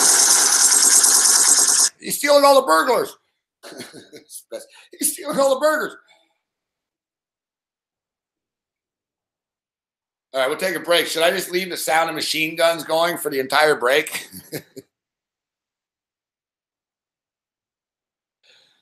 Contra. Cormier's going to fuck that Swiss fucking dude up, man. All right, I got to take a leak. Smoke one, bong break. Do what you got to do.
Man, that was the funniest shit ever on the radio show today. Me and Cam talking about these Cardinal lads. Who did this to you? Someone. Someone.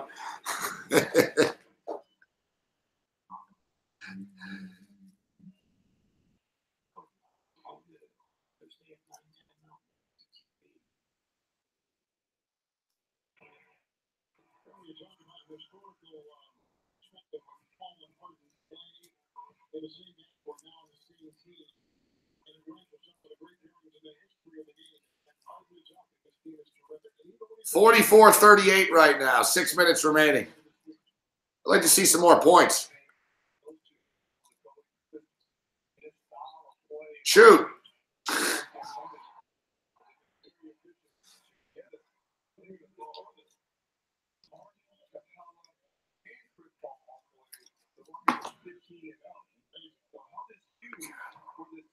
I swear to fucking God, Harden's beard drives me crazy, man.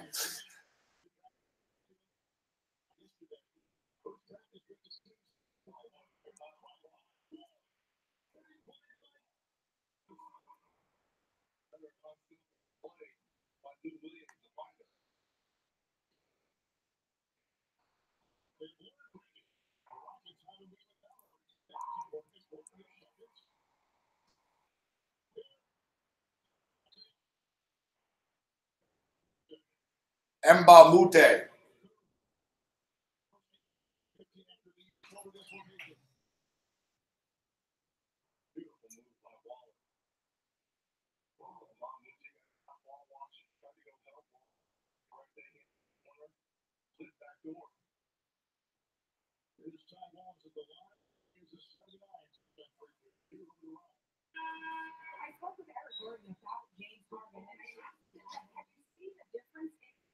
See, look, he can't stop playing with his beard. If I was the coach, I'd be like, hey, fuck, stop playing with that beard.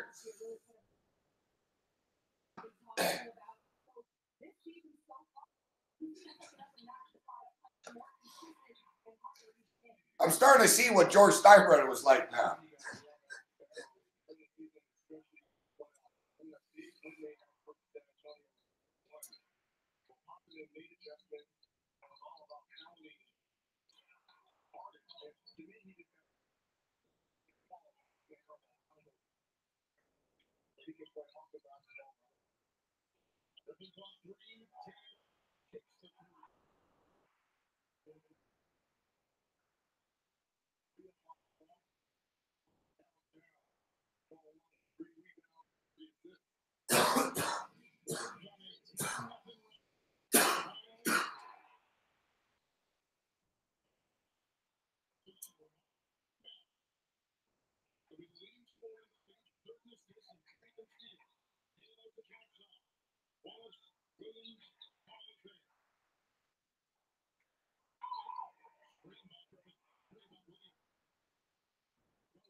The fuck was that, Ariza?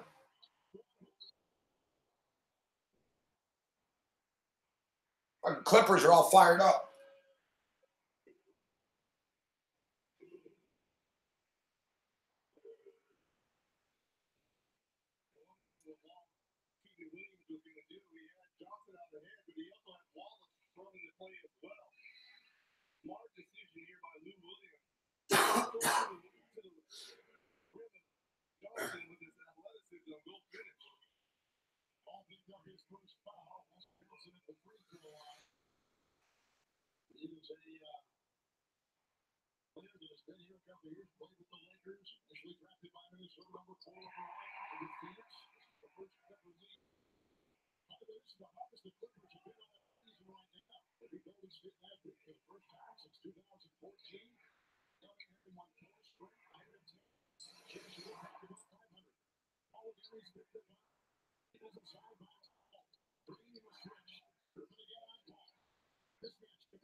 The fuck, man?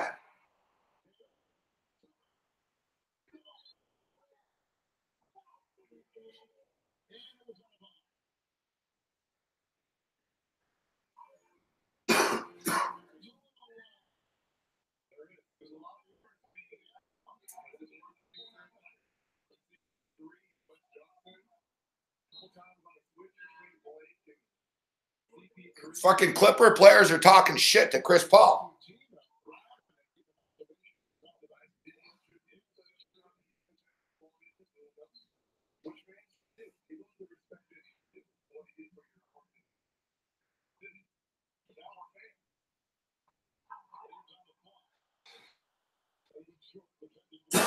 Come on, Paul. Wide open, hit that. Fuck. He missed it. Come on, man. Fuck, man. Hit a fucking shot. Holy fuck me, man.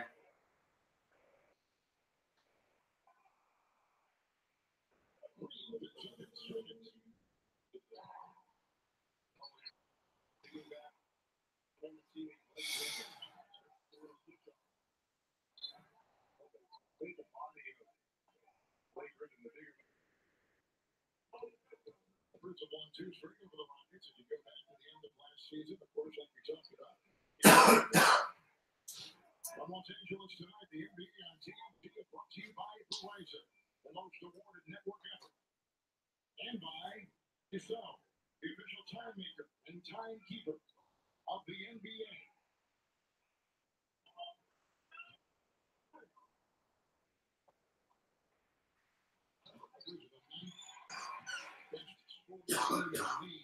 Defensively, they're allowing the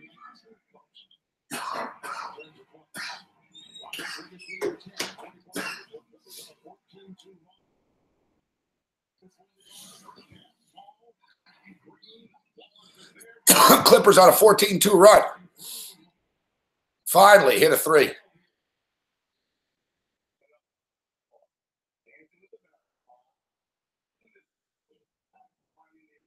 49-48. His total was sailing and slow down a little bit. New in-game totals 227.5, man. Rockets are -4.5 right now. Now we jumped in. Let's check in on that prop. How are the props doing? We should bet more NBA props. Now that we'll focus, football's winding down. We'll focus more on some NBA props. I'm good at props.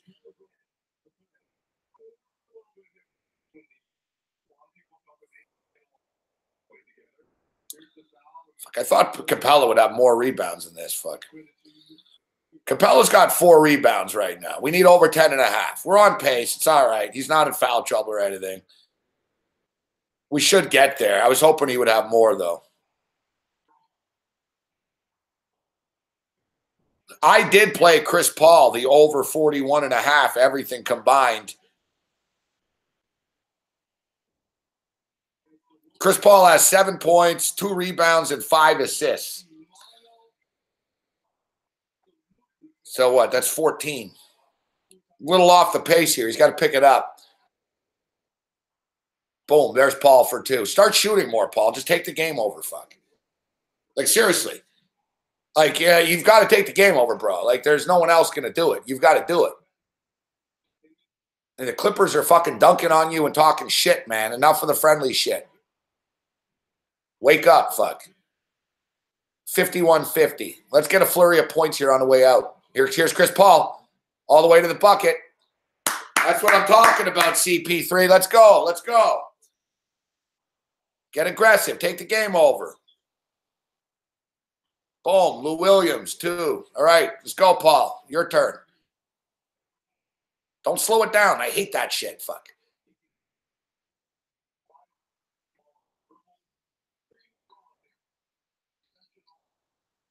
Open 3. Gordon. Nice ball movement, like what I'm seeing from the Rockets. Suddenly, Lou Williams all the way back down. No defense at all.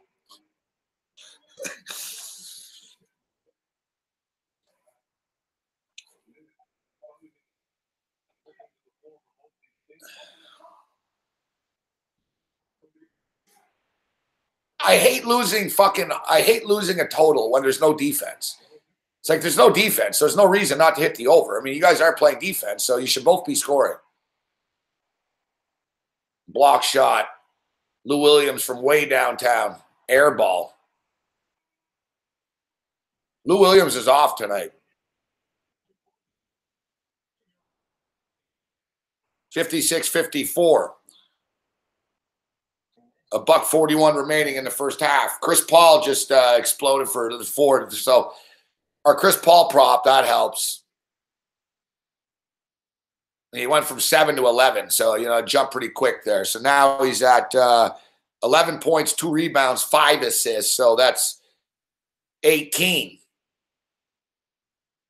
Couple of threes, boom, and he'll be right on track for the over 41.5. I want a couple of rebounds here for Capella, though, before the end of this fucking first half here.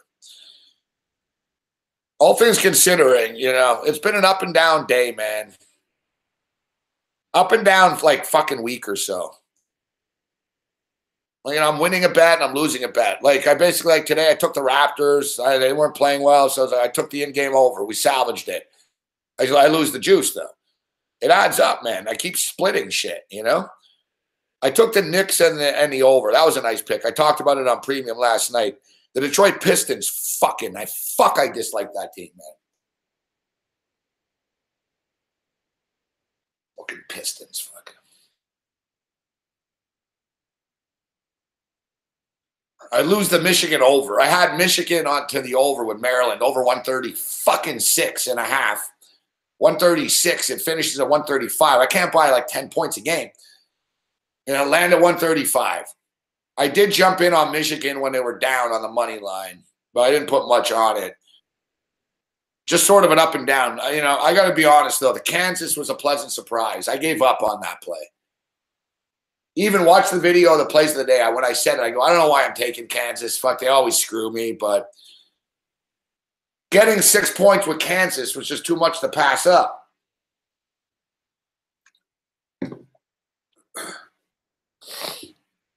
But whatever, man.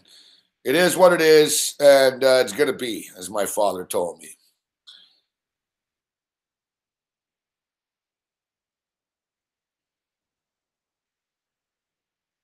Whatever happened to happen. We're all going to bet the second half of this game in a second anyway, so, you know, we've got one more bullet coming up here of the night here, boys. We'll see the second half number. We'll see what happens before the end of this half here.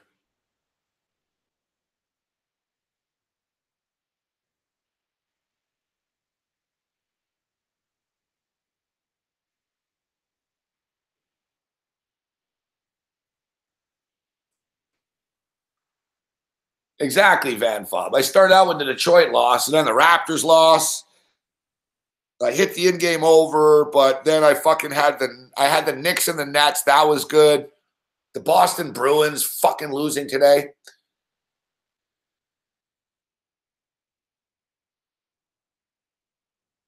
The Bruins are another team, man. I hate the Bruins. Fuck. I hate betting on the Bruins. They were down 2-0. They came back. They tied the game 2-2, and then they ended up losing the game.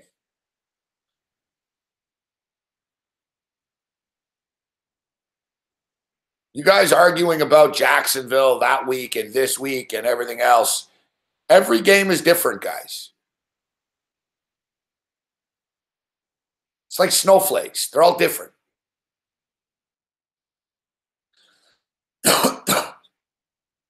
Everybody said, "Oh, did you see Blake Bortles? There's no way they're going to beat Pittsburgh. Did you see him against Buffalo? Blake Bortles is terrible."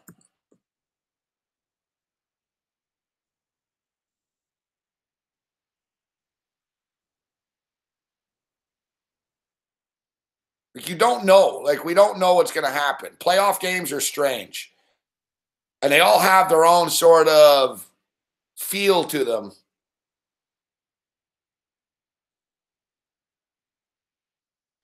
Look, Blake Bortles yesterday, 14-26 for 214 yards. Not impressive numbers.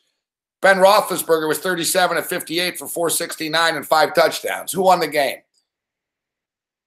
You know, Ben Roethlisberger also turned the ball over a bunch of times. Blake Bortles didn't. Blake Bortles also ran for 35 yards. Blake Bortles makes plays when he has to. It's the same with the Case Keenum and the Nick Foles narrative. You know, the quarterbacks are who they are, guys. None of these quarterbacks are great besides Tom Brady. You know, you got Tom Brady and everybody else here. Cody asked, do I think the Eagles can win? Yeah, I think the Eagles can win.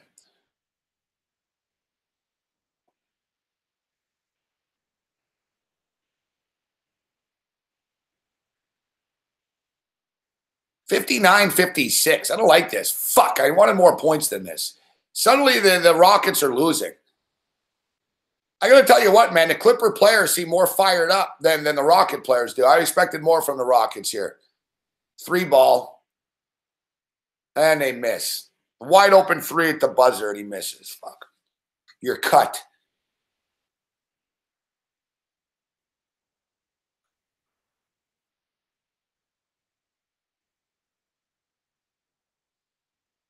The Toronto Blue Jays getting Curtis Granderson. Granderson's done. I saw people on Twitter saying, oh, Granderson's an upgrade to Bautista. No, he's not.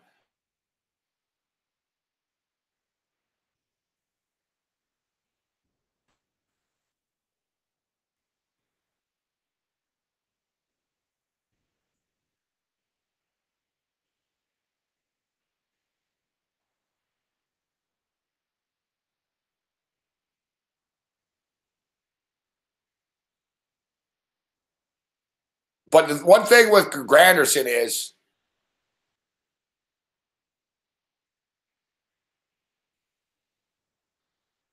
Granderson is he's cheap. So for the production, he's a good signing because You know what, man? He'll hit 20 fucking 3 home runs, 25, 22 home runs or something. He'll have 60 RBIs, 70 RBIs for $5 million. Fucking cheap as fuck.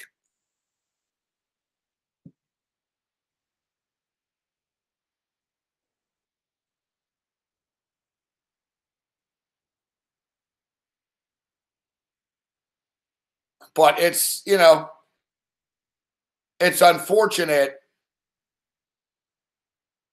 It's unfortunate that the Toronto Blue Jays, a team with as much money as they have, is, you know, they're into the journeyman stage now. Let's just plug in some journeymen to fill our roster out here. The Toronto Blue Jays are a fucking embarrassment and a fucking disgrace, man. They really are a fucking disgrace, this team. I'm not a Blue Jays fan, but I live in Toronto, so I see how they operate firsthand, and it's a fucking joke. They're filthy rich. They're the richest team in any sport. They have more money than anybody. And you know, ironically enough, you know the richest owner actually is, the richest individual owner is the guy that owns the Minnesota Twins, and he's cheap as fuck too.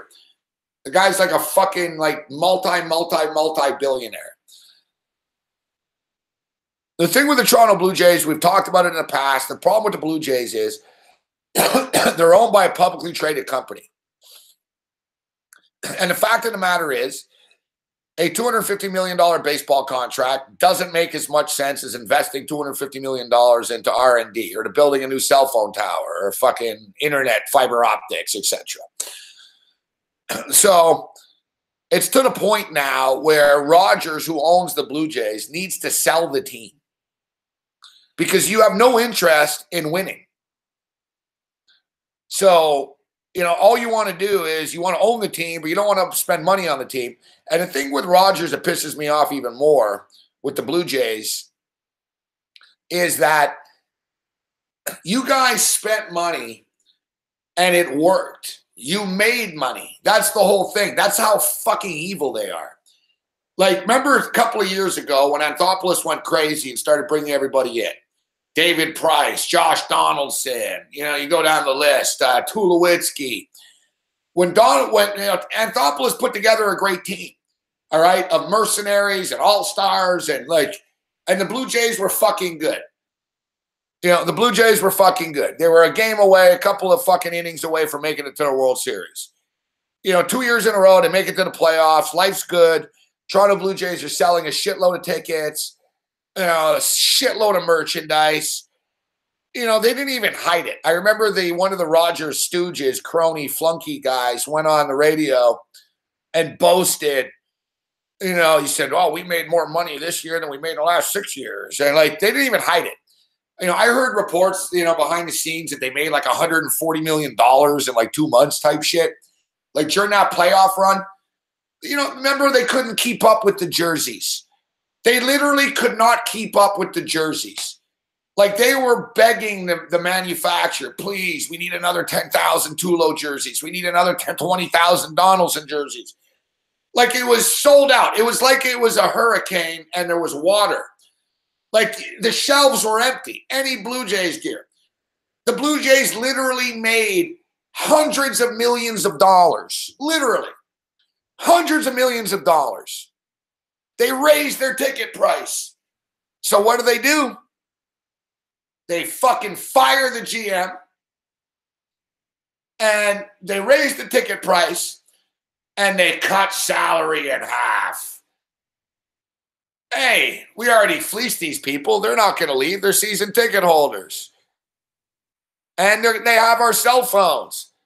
I got to tell you, man, I'm not a Blue Jay fan, but I wouldn't stand for it if I was. Like, there was no way in hell I would fucking have Rogers cable or a cell phone until the Blue Jays spent money again. I've seen this firsthand with Molson with the Montreal Canadiens. Tulo was not a bad pickup.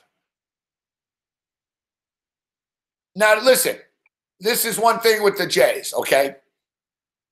The Jays tried everything. Now, I'm going back years. The Jays tried everything, all right? they tried fucking spending money in the Ricciardi days. They spent like $120 million a year, like years ago, before people, like the Jays have spent money before. So the Jays spent money with Ricciardi. It didn't work. They didn't win. Then with Ricciardi, they said, all right, don't spend so much money. Let's try to build our franchise, farm team. They didn't win. You know, then like they tried, okay, let's try this free agent. Didn't work. They tried the thing with the Jays is they don't have a deep farm system. So you're kind of fucked. If you don't want to spend money and you don't have a deep farm system, who the fuck are you? And the thing with Toronto is it's the third biggest city in North America.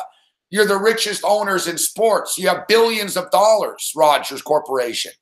And the thing is, if you spend the money, it's already shown you're not going to lose the money. You're going to get the money back. People will buy the jersey to whatever fuck stick free agent you sign this year. So it's baffling to me. Like, it's just pure corporate greed that they provide a service, they bait you in. The San Francisco 49ers did the same thing. The San Francisco 49ers went to the Super Bowl. They had Kaepernick, they had Harbaugh, they had all these star players, Crabtree, and life was great. And then New York's get greedy. They build a new stadium. They raise the ticket prices. They get rid of Harbaugh. They get rid of Kaepernick. They fucked the whole thing up. And then the stadium was empty for a couple of years. Now they realize, holy shit, fuck, we better fucking, the Molsons in Montreal years ago, they owned the Canadians and they loved it. When the Canadians started to suck, people boycotted Molson. People were hardcore in Montreal. They're like, fuck Molson, man. We're not going to buy your beer. And people started drinking Labatt beer outside the Forum, taking pictures and shit. Drinking Labatt. Molson sold the team. Molson was like, you know what? Every time we suck, our fucking brand takes a hit. It's not worth it. We're a beer company. Why are we doing this? Now, Molson, of course, bought the Habs back because the Molson families owned the Canadians a lot over the years. So it's the same thing. I think Rogers is starting to realize this now, that we can't keep up with the salaries. We're a cable fucking company and cell phone and internet company. Why are we in the fucking baseball business? Well, because we want to shove our cell phones down people's throats. Well, you already did. There's 33 million Canadians. 18 million of them are paying you a fucking bill, all right? It's a fucking monopoly.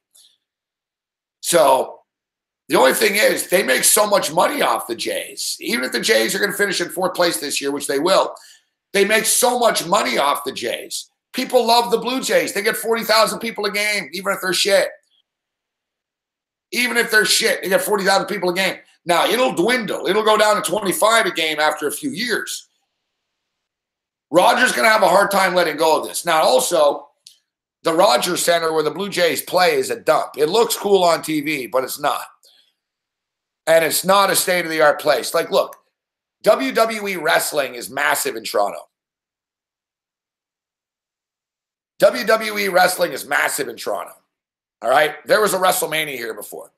A lot of people asked, and even I asked, and I wondered, I'm all like, why the fuck, how come WrestleMania isn't in Toronto ever again? And basically, Vince McMahon told them, your stadium sucks.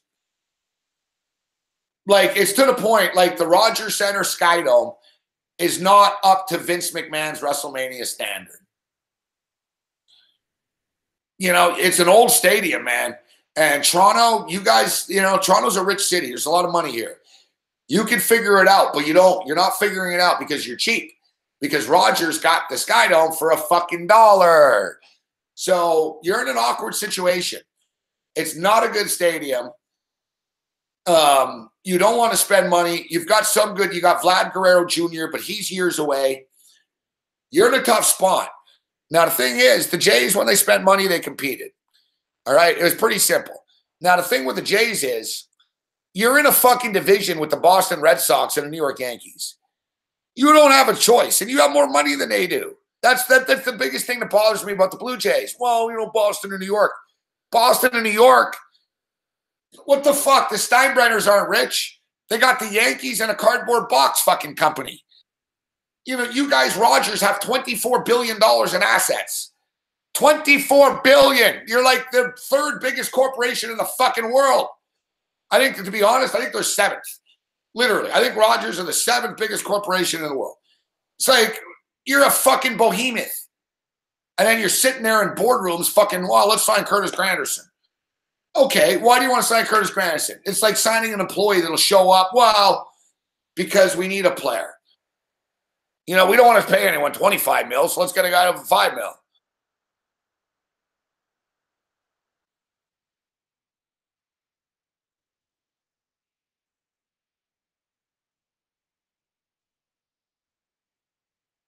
You're not going to beat the New York. So what? If you're the Toronto Blue Jays right now, why don't you just fucking surrender? The Yankees have Judge. They got fucking Stanton. They got Sanchez. They want to sign Darvish. They're going to sign everybody. So what are you going to do? You're going to roll over? Yes, that's what they're going to do. They're going to roll over. And they're going to fucking overcharge you for a shitty phone. And they're going to fucking overcharge you for a fucking shitty-ass beer. It's $20 a fucking beer, literally. $18 for a can of beer, a King can. The fucking Jays. I remember, man, during the fucking All-Star game, there was a big national outrage and story about how Loria and the Marlins were gouging people at the All-Star game for concessions. You're like, holy shit, they're charging $16 a beer at the All-Star game. Yeah, that's every game for the Blue Jays. And people accept it. They accept it. You're paying $18 a beer to a fucking behemoth, multi-billionaire fucking conglomerate that fucking doesn't want to spend money on the fucking team. The only money the Blue Jays care about is getting your money. I got to take a leak again.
The fucking Toronto Blue Jays, they fucking hire a general manager of the Cleveland Indians. Fuck, a mid-market team.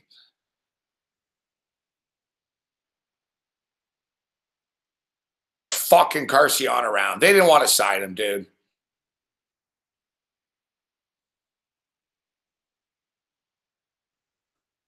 Talking about Price. I thought you'd say about David Price.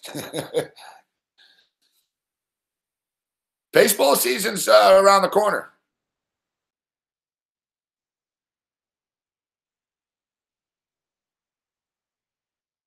Baseball season's around the corner. I'll tell you what.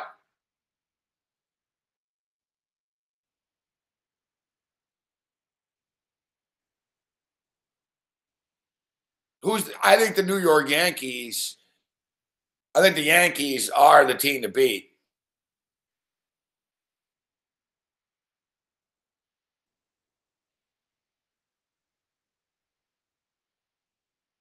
Now, Major League Baseball futures, the Houston Astros. Now, listen, the Astros picked up Garrett Cole to add to the rotation. I don't know if you heard the news, but Andrew McCutchen was traded from Pittsburgh to the San Francisco Giants. So the Houston Astros, defending World Series champions, are plus 550.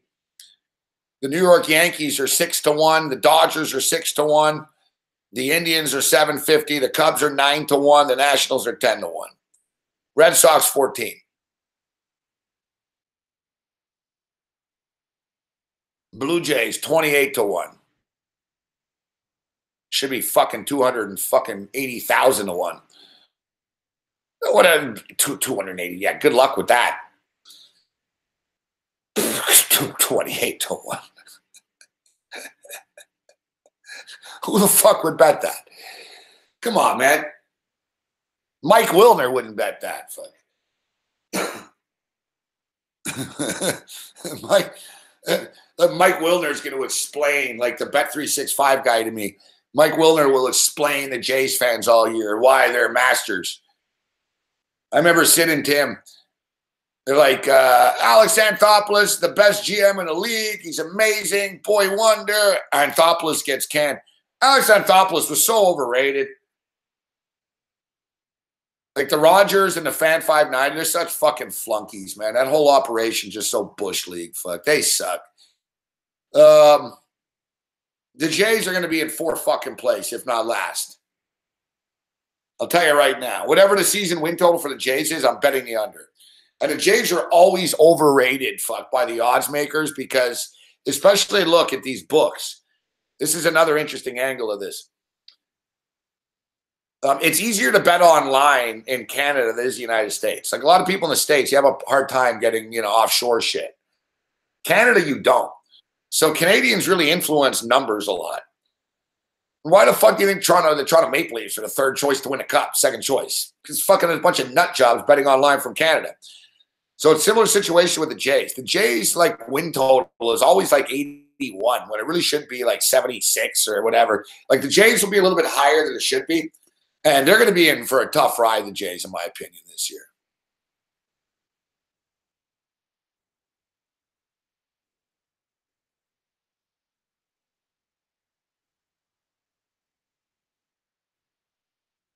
Reggie Miller's trying to get Billy Crystal to come on here. I'm trying to get some fucking points going here. Somebody asked about the Jim Rome story. Yeah, with the Jim Rome stuff. Jim Rome wasn't a big star in those days. He was an up-and-comer, but he wasn't a big star. And Jim Rome used to be a pretty shticky type of guy. And Jim Everett, the quarterback of the Rams, had a reputation for being soft. So it was perfect for both of them, like wrestling. They both had something to gain out of that.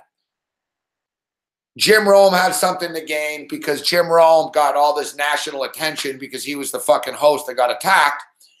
And Jim Everett got something out of it because he looked tough and stood up for athletes and pushed Rome over. It was a 100% work. They both got something out of it.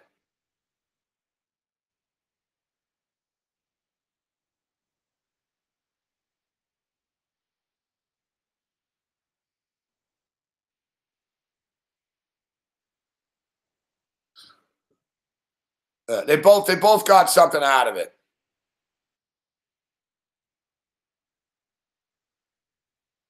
Jim Rome's around. He does his radio show every day.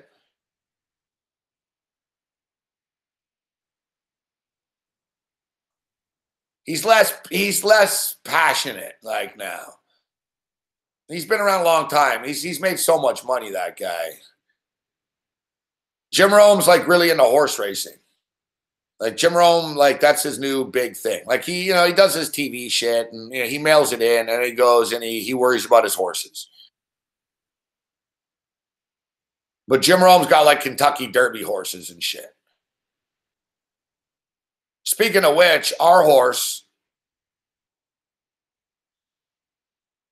Now, a lot of you SBR guys, actually, our horse has been hurt since we started. Our horse has been hurt for so long, but you guys are unaware, but we own a horse.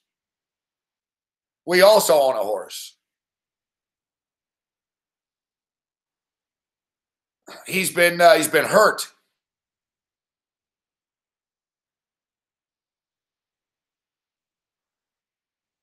He's been hurt since August. Yet he's back, baby.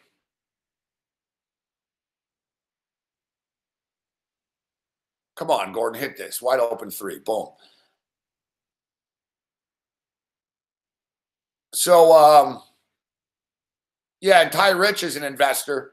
It's been a rough run, and you're lucky we haven't dipped in and I haven't hit the investors for more money. But when we sell them, I'm going to be taking some of his money back. I've been funding this shit for the last 3-4 months, bro, that he's been in the barn. It's killing me. I owe the trainer now. Like, it's finally caught up to me. Fuck. I owe the guy like fucking $1,600.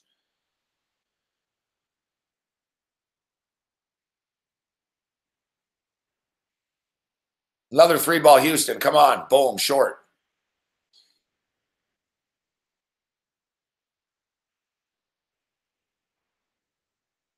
That's a good comparison, Van Fob, unfortunately.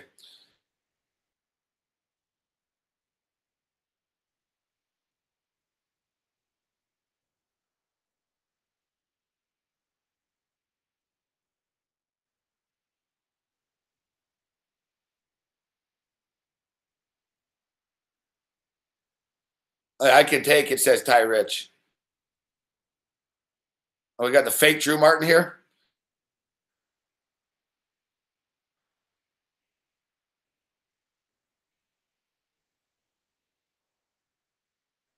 I think the fake Drew Martin thinks because he made a little sports bets avatar that he'll fit in.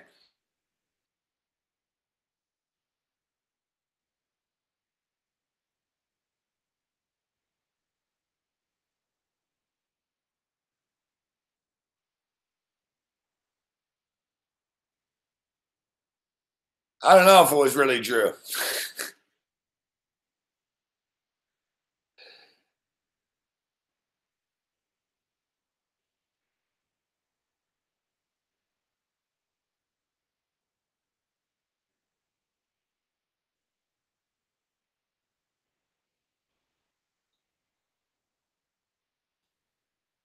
All right, I unblocked him.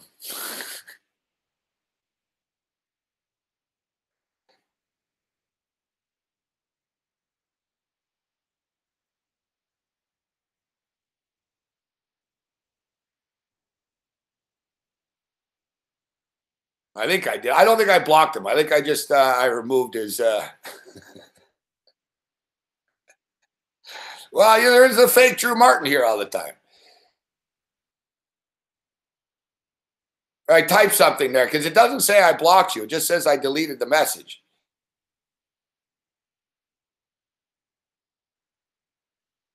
Yeah, he's not blocked. He's here. He's not blocked.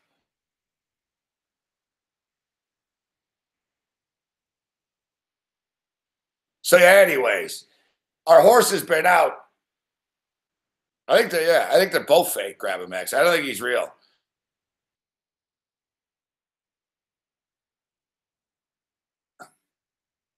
So settle down, Lucas.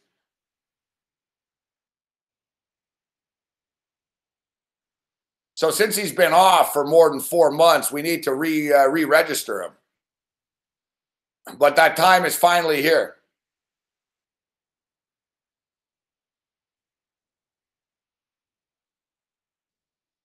No, I mean, you've got a blue check mark, Alex. That's how we know it's you. You got a blue check mark.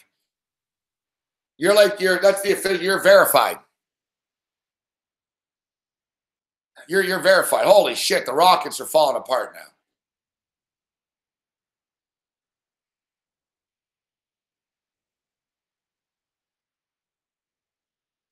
So we've got to next week. Next week he goes for a trot at the track. Actually, it's called schooling.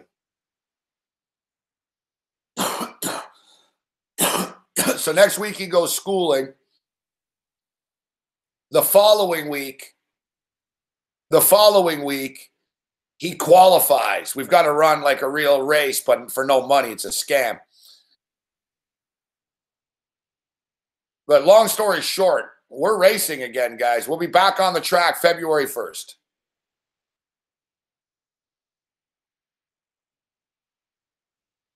We'll be back on the track February the 1st. Super Bowl week, actually. It'd be pretty cool. Yeah, so we'll be back on the track. We're scheduled pretty much. Like, that's the plan. He goes for a trot. He goes school. It's called schooling next week.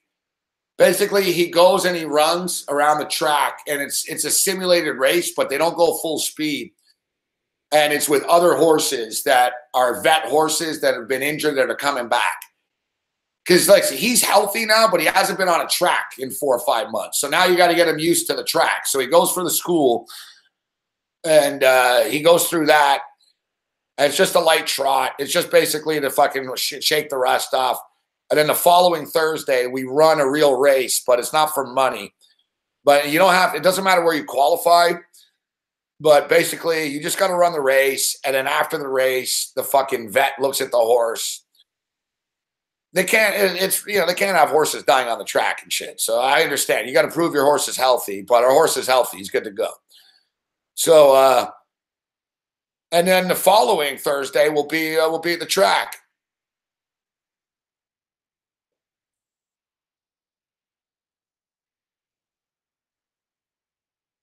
We're going to be racing with the big boys.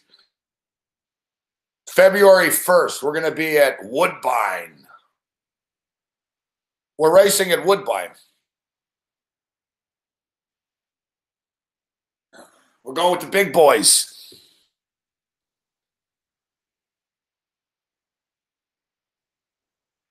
I'm fired up for it. It's been a couple of months. I haven't thought about it much recently.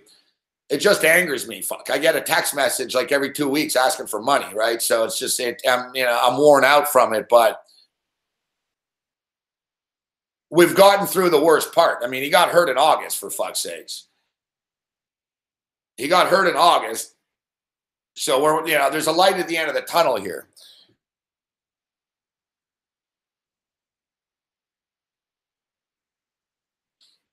The only thing is now that he's back, it's even more expensive. Like it's not that much money actually.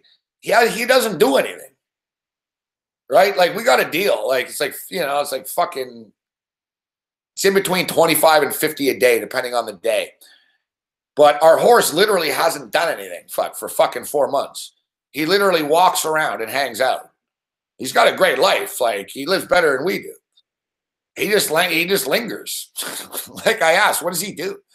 They said, oh, he walks around. He walks around the farm, and they say he runs around on his own a bit sometimes. He fucking goes.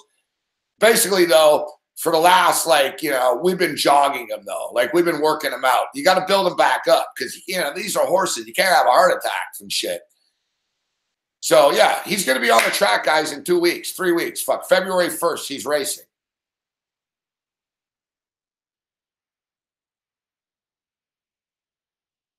Yeah, he lingers. Fuck.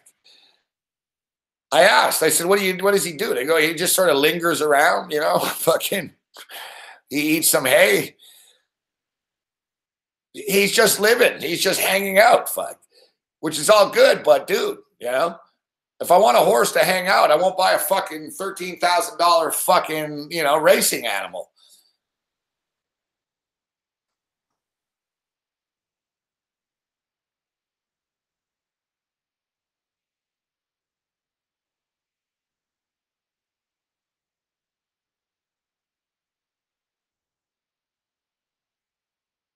Now you race horses. God, you got good imagination. Holy fuck. We should have known from this guy's name just to kick him out.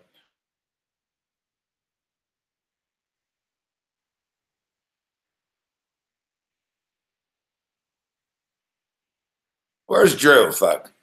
Where's Drew Martin? Like I said, I don't think that was the real Drew Martin, though.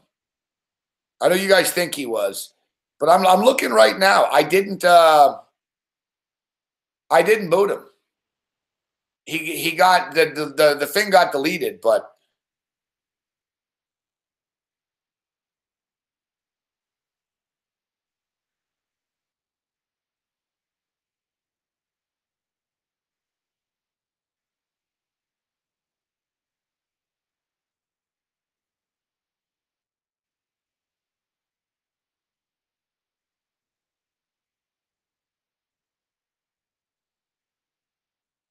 all right, here. Now I know how to do this now.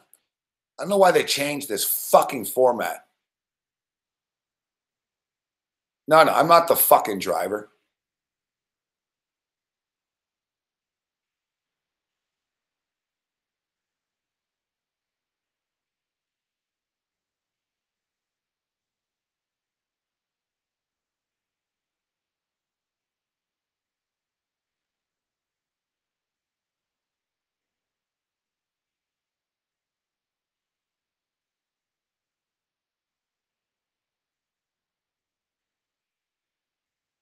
$81.71. Holy shit. Yeah, so Rich, you're an investor. Jazz is in on it, Andy. So yeah, there's the update. We'll be racing in a couple of weeks again. And then we'll sell them. Then we'll sell them. Basically, yeah, it's going to go one or two ways here. He either comes back and he wins a bunch of races and we're all going to be so happy we're going to hang on to him.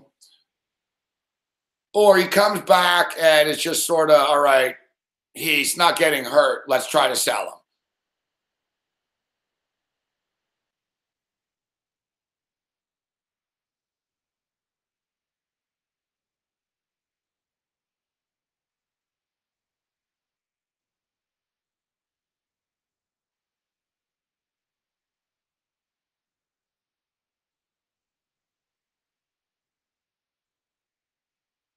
He's going to be fresh when he comes back, Rich. He's going to be fresh when he comes back. Look, he went for a run the other day, over the weekend. Cody took him for a run. And he said he's fucking fired up. He's ready to go. And another thing is all these horses have been racing year round. So we're going to have a fresh horse. I think he's going to do well, Rich. I really do. I mean, our first race, our first race might be a little rough just because it's our first race in a while, but I'm expecting our second and third races to be pretty good. Now, we're going to be racing at Woodbine against pretty good horses.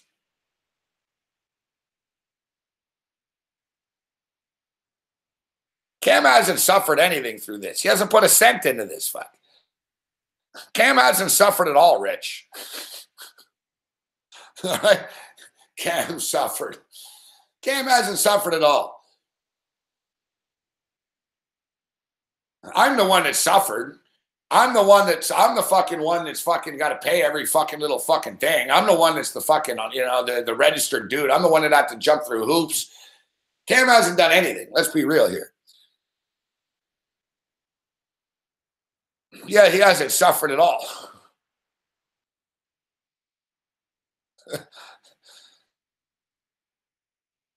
Yes, Ace Farmer, you can bet him online.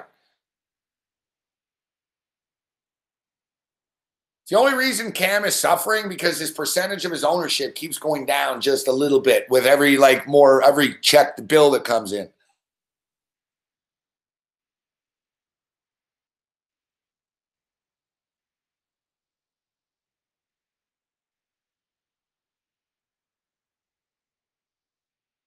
Yeah, he's taking a verbal beating. Yeah, I'm taking a financial beating.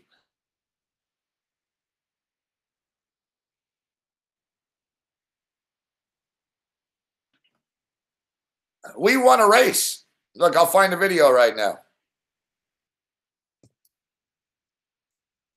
We won. It was a great night. If we win that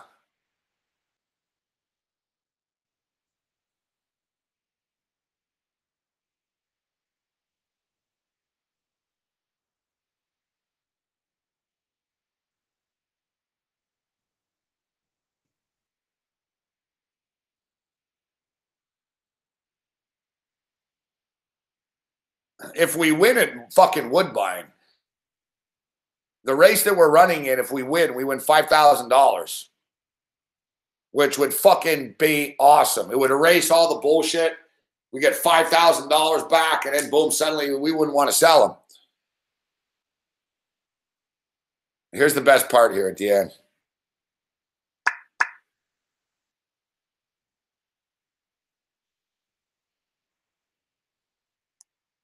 No covering up back. Here it is. Listen.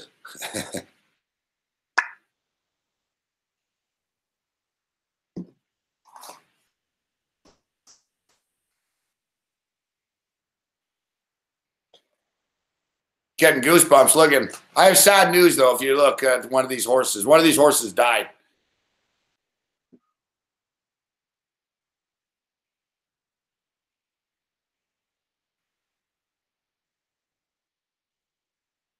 Come on, say the owner. Here it is right here. Yeah, here we go.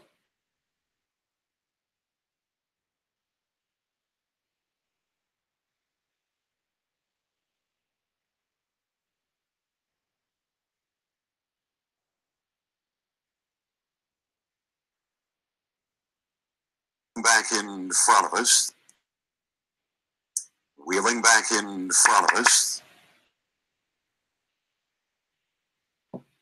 The winner of race 5 Conflict Diamond, 7-year-old Badlands Hanover Brown Gelding.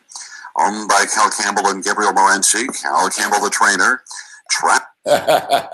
That's awesome. I had people, I swear to God, I had people ask me, they were like, dude, I was in an off OTB in California and I was watching a race and they said owner Gabriel Morency after, and they were like, was it you? I'm like, yeah. That's great right here at the end. This is what you want to hear. 7-year-old Badlands Hanover Brown Gelding. Owned by Cal Campbell and Gabriel Morency. Cal Campbell. Yeah, that's what you want to hear. Winner, Conflict Diamond, owned by Gabriel Morency. The winner of race 5 Conflict Diamond, 7-year-old Badlands Hanover Brown Gelding. Owned by Cal Campbell and Gabriel Morency. Cal Campbell, the trainer. Travis Cullen, the winning driver. Conflict Diamond, 152-1 for a new career best. We fucking smoked the field in that race. We smoked them. We ran 152. I heard last week where we're racing at Woodbine, the winner was a 156. They're putting up 155s and 156. Our horse can do a 152. We're coming for you, motherfuckers. And another thing is, too, fucking Diamond, he likes the snow. No problem. They said, we've been running him in the cold. He doesn't mind the cold at all. Some horses don't like the cold. Our horse doesn't mind the cold. This is where he's going to make it up to us. Let's listen to the race. Take a quick break here. Let's listen to the race. This is the race we won. Let's get some positivity going here. We're Conflict Diamond. And the field for race number 5 is at the start of the rough. And it is Julio Lamont getting out sharply. And Conflict Diamond also leading well as Amazing Perch. Royal Canvas is 4th and Aaron's Majesty 5th. Red Bugler is back there racing 2nd for last, and Sky Guy is trailing the field. But Conflict Diamond leads the field to the opening quarter, in front by 3 right now. Racing 2nd, Julio Lamont, and Amazing Perch is 3rd. And Royal Canvas is racing for 27-2. Is the opening quarter as they race off the turn of the field, comes on towards us. Aaron's Majesty is 5th, and Red Bugler 6th, and 7th is Sky Guy. They race on towards the half, running the field. Conflict Diamond leads Julio Lamont, an Amazing Perch. And they head up towards the half off that 27-2 opening quarter. And racing forth is Royal Canvas. And now working to the outside goes Aaron's Majesty, being followed by Red Bugler, who's still content to race 2nd from last. And Sky Guy is trailing the field. Into the backstretch they go off a half of 56-4. And it is Conflict Diamond leading. Conflict Diamond, Julio Lamont is racing 2nd. Amazing Perch on the outside. Royal Canvas now drives through to the inside and takes 3rd. Amazing Perch is racing position to 4th as they hustle on to 3/4. Red Bugler to the outside 5th and still about 8 or 9 lengths off the lead. Then it is back to Sky Guy and Aaron's Majesty. A lively 3/4. 123-2. And on fire in this one, Conflict Diamond leads as they turn for Almond. Conflict Diamond's not getting much in the way of conflict, as just rolling along happily and is in front and cruising to the finish. Is going to win it by about 9. Conflict Diamond and Julio Lamont able to stay for 2nd. Red Bugler closed to get 3rd. Royal Canvas 4th. 152-1. Giddy up. Conflict Diamond. Even the track announcer was like, damn, these guys are fast. 151. Conflict Diamond. We smoked the field. 9, look at the video, 9 lengths. We killed them. We killed them.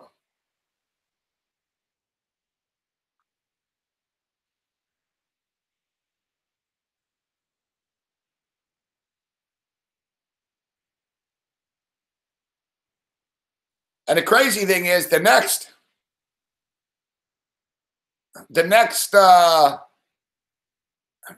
race we raced, man, we came out same shit, man. We came out smoking. Because generally in horse racing, no one goes wire to wire, right? You don't want to be leading early. So our horse was leading early, like the time we won, but he just fucking never stopped. He just kept pulling away and pulling away. I was like, holy shit, this is amazing. So the next race, he did the same thing. He fucking takes off. We're kicking the shit out of everyone. And we're thinking, I'm like, me and Cam, we're like, oh my God. We're like, I think we're really going to make a lot of money on this horse. We're like, fuck, this guy's amazing. Fucking. And then, of course, we just started slowing and slowing and slowing and slowing. We ended up finishing 4th in the next one.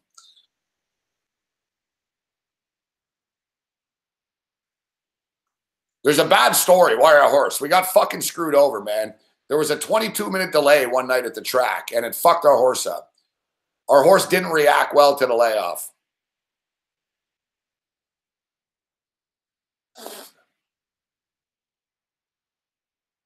So he's going to be refreshed at least now. Yeah, I love the end there. Conflict, Diamond. Like I said, you know your horse is good. Like even the track announcer who's seen it all is like, whoa.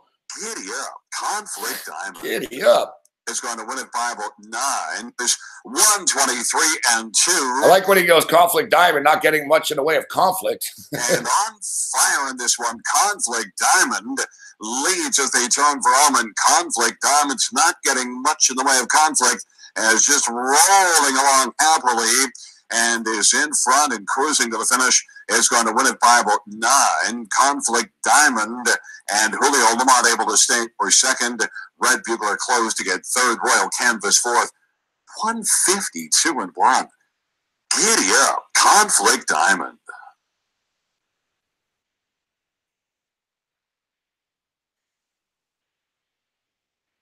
Yeah. Woodbine, you're up next, motherfuckers. We're coming for you.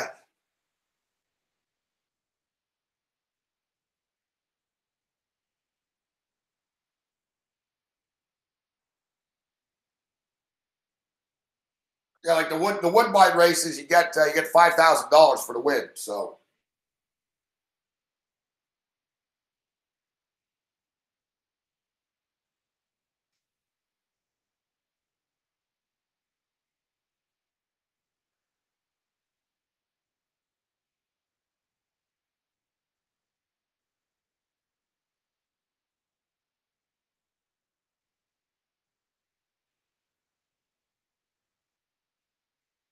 how about you hit the shot instead of worrying about a fucking dunk?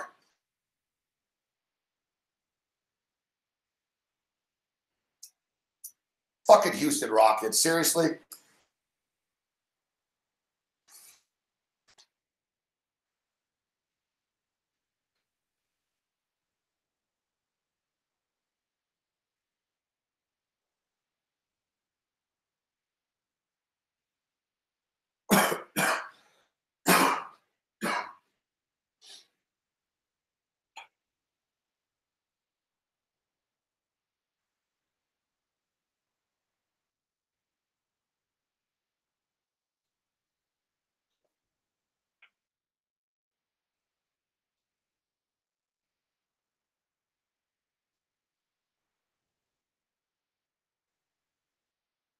In-game total's 233.5. Suddenly the Rockets are getting 4.5 points.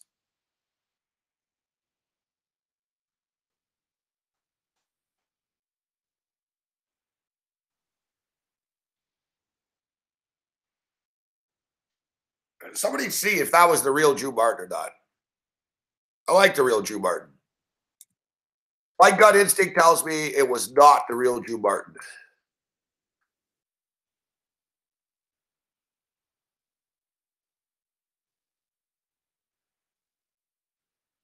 Let me tweet him.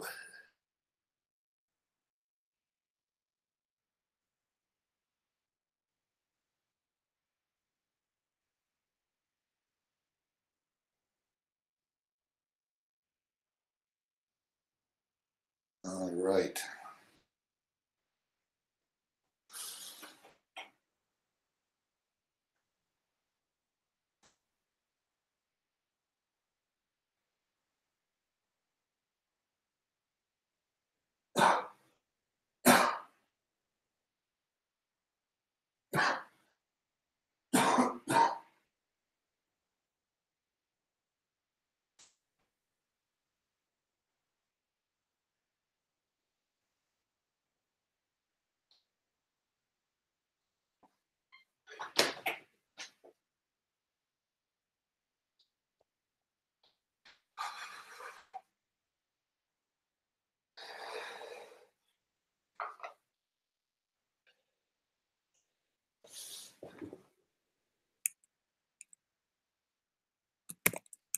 Drew Martin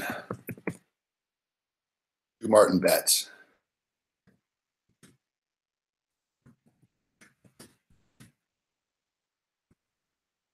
I tweeted him. Clippers lead the Rockets 92-84. 4 of the 5 Clippers starters have scored in double figures, led by Blake Griffin and Lou Williams, both with 23 points. Fucking Rockets are essentially losing. Here's the race. I'll give you the link.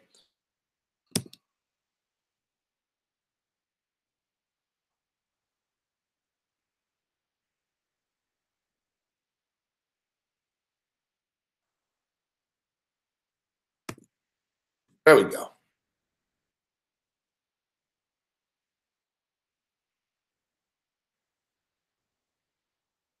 Look how pathetic this guy is. Yeah, I know. I found a horse with the same name.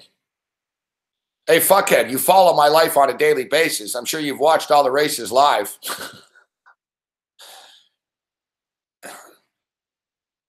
This guy's my biggest fan, though. I mean, I kick him out on a daily basis. He creates new names, new whatever.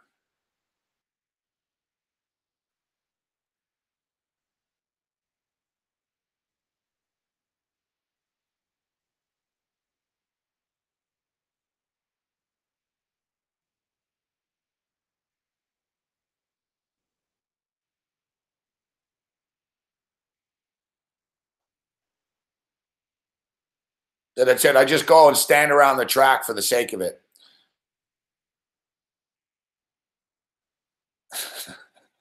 I go to the track and I send money to a fictitious trainer.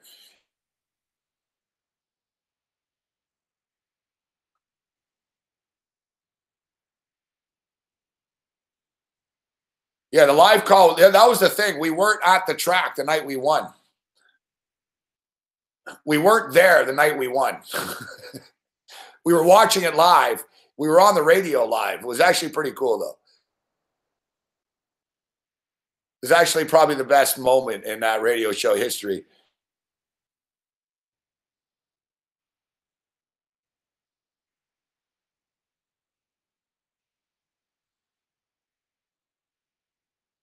Here's the reaction.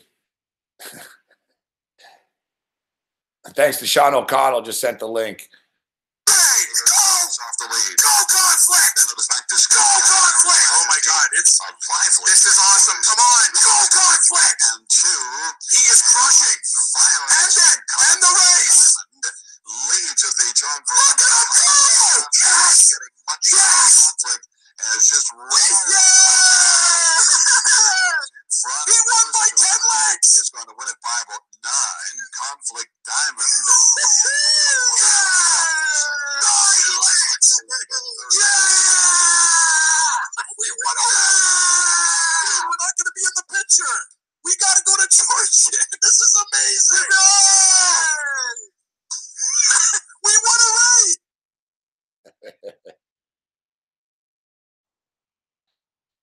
That was a good moment.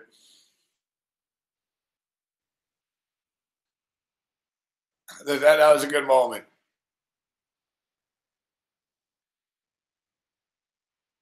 Hopefully we can relive that moment again.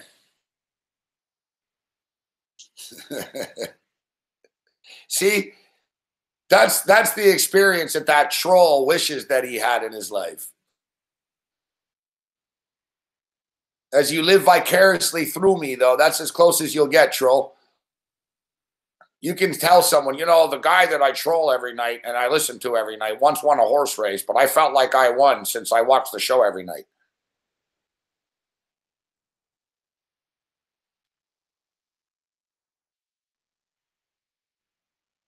For the record, with the horse's name, you don't get to name the horse. All right, it's 94-88 with 10 minutes left in his basketball game. Like, you can only name a horse.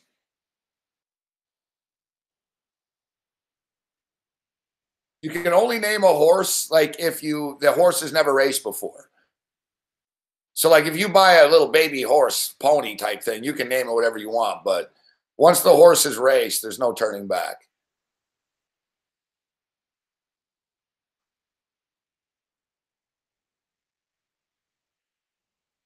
Me, I want to have a horse just called Rage.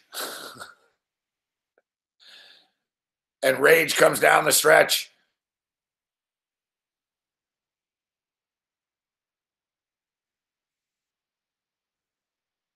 Yeah, it's a great name, Conflict Diamond. No, because the thing is, guys, once a horse races, you can't change the name. It would fool people. Let's say a horse is a terrible horse, fuck, and they change the name and you bring him to a new track. Like, it fools people. Horse racing is very legal, guys. It's very by the book, man. I had to pass a background check with the fucking Alcohol and Gaming Commission. It was funny with the questionnaire. They're like, do you gamble? I'm like, well, remember I went through the questionnaire. It's like, wow. It was like, yeah, you know, have you ever been involved in a gambling fucking, have you ever been charged with fucking match fixing, fixing a race? Have you ever thrown a game, a point spread? It was like, it was very specific too. I'm like, no.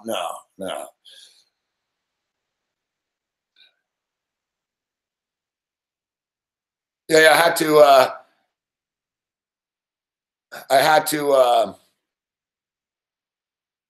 you had to go. Yeah, you have to go through a background check.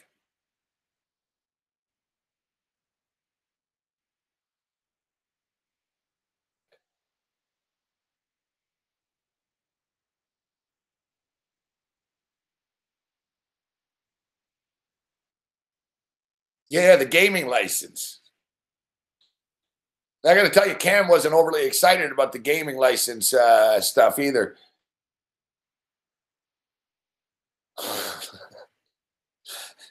No, listen, Alex Smith. If I can pass, anyone can pass.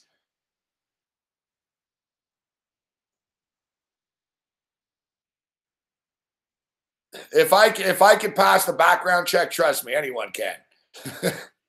Essentially, you're good as long as you've never been involved. If you've never been charged or accused for fixing a game or throwing a race, you're good.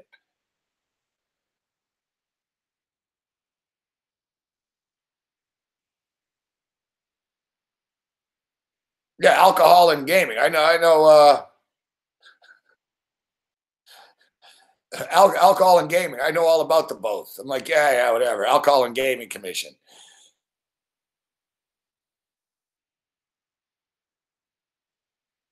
It's not that bad, dude. It's a fucking form.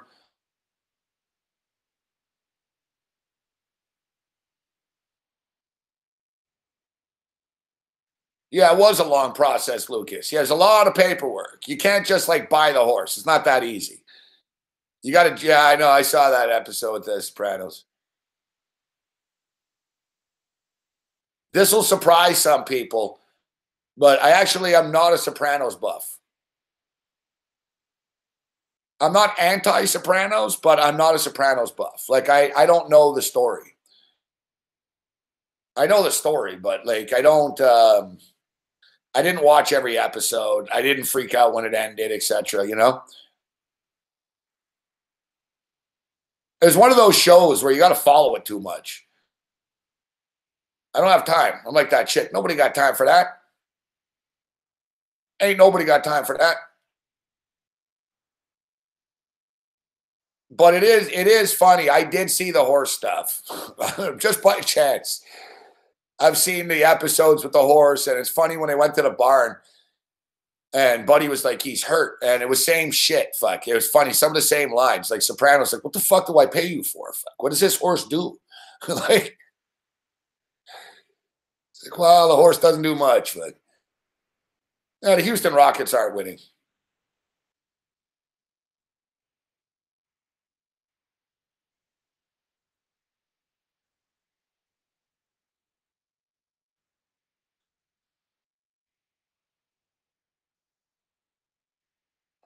The shows I watch are I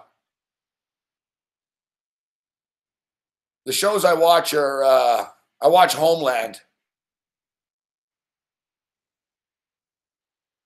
I've seen Homeland and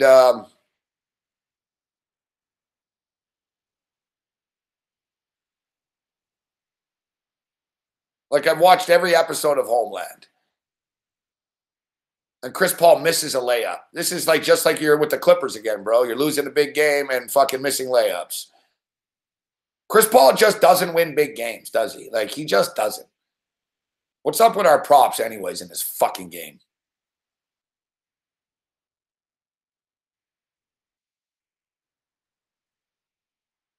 He ain't going to get there. Chris Paul's at 14 points, 4 rebounds, 7 assists. That's 25. Fucking Capella. Capella's got 5 fucking rebounds. He's fucking useless dipshits, man.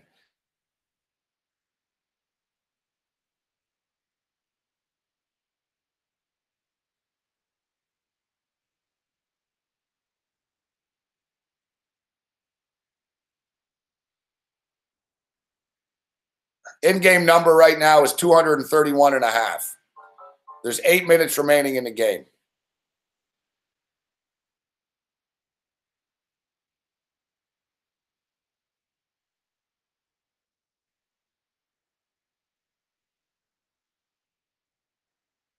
I've said that before, Paul. I know you're an Eagle fan, but the Sixers are a fucking annoying team, man. Like you said, they run their fucking mouth, blah, blah, blah. It's like, fuck, guys. You don't do shit, fuck. You know.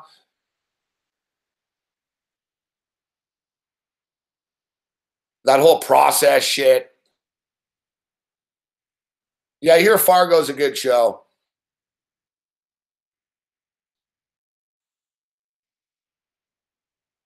Yeah, that Billion show looks good too, Alex. I know. There's a lot of good shows out there. I never saw that House of Cards show with Kevin Spacey. I hear that's a good show. I'd be into that. I just don't have time. I'm on the air all the time. I just simply don't have time. Oh, and I watch The Walking Dead, but The Walking Dead sucks now, fuck. Fucking they drag it out forever and shit, man.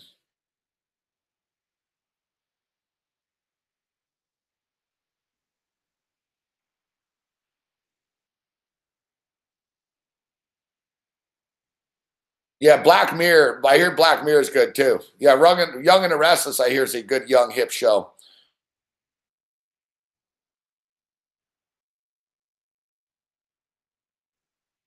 Victor Newman. Yeah. Thanks for adding to the conversation, Rich. Young and the Restless.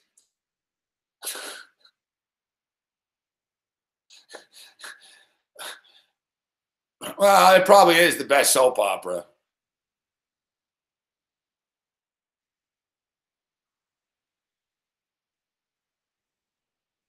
Alex says, all my children. Honestly, if we're going with soap operas,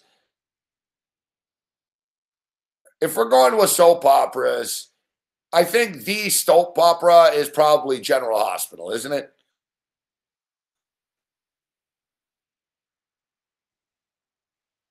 Oh, Better Call Saul's good. Yeah, I enjoy Better Call Saul.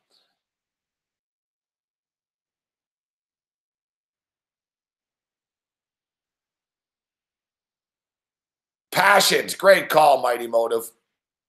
Passions was fucking awesome. All right, guys, we're not asking for any TV show name here. Yeah, Magnum was good. Magnum was my favorite show. Passions. I remember Passions. I don't know why, but, you know, I fucking remember Passions. That was the best, man. They had demons and fucking heads turning and fucking midgets and shit. That Passion show was fucked. Yeah, man. They had little, I think the kid's name was Timmy.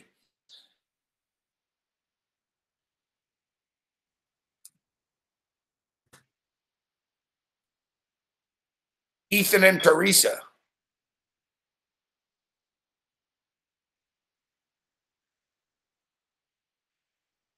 I know. I can't even believe I'm leaving you all this on your answering machine. I'm happy. You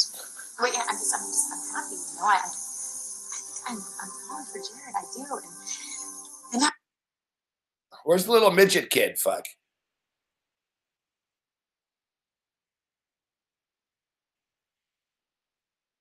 Passions. Midget kid. Here he is. Oh, fuck. Yeah, his name is Timmy.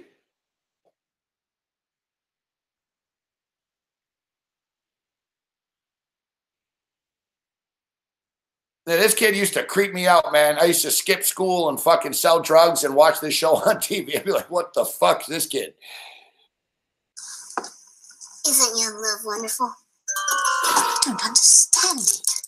Do something, little Timmy, about this basketball game, man. Spell a cat. Jesus. Timmy has a confession to make. Timmy couldn't stand to watch Cherry's Romeo die. So he switched to play the pay for it. Timmy won't! He won't let you have it! No! Give me that page, you little twit. I need it to help me figure out a way to bring Charity over to the dark side. Timmy won't let you hurt Charity.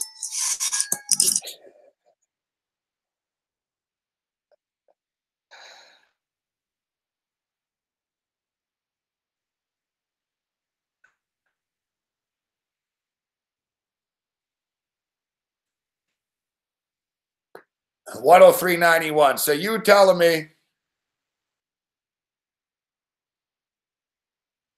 you're telling me that the fucking Rockets aren't going to cover, win the game, and the game's not going to go over the number? Like, what a fucking gutless fucking performance by the fucking Houston Rockets, man. Again, they fuck me. I used to have this team, man.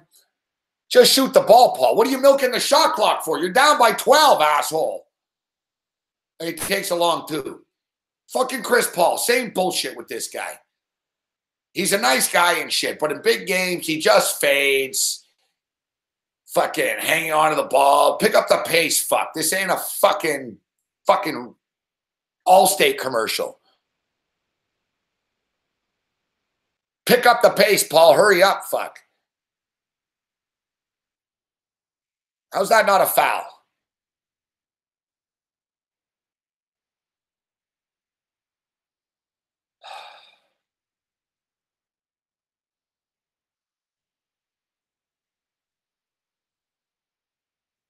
Olivia Nunn is hot as fuck, man.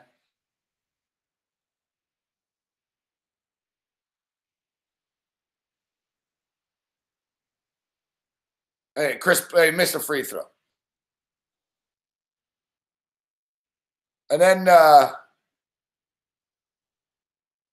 don't really care about people's personal lives, but Aaron Rodgers is now hooked up with Danica Patrick.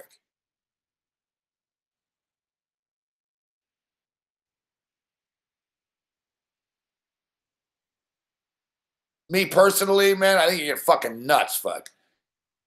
You got Olivia Munn or Danica Patrick. I'm taking Olivia any day.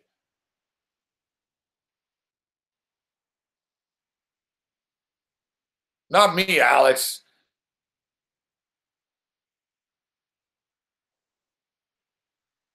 Danica Patrick's not hot. To me, she's just hot for a race car driver. She's not like actually hot.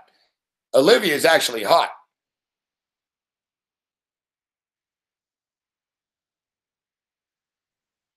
And the Rockets miss a three. Fuck.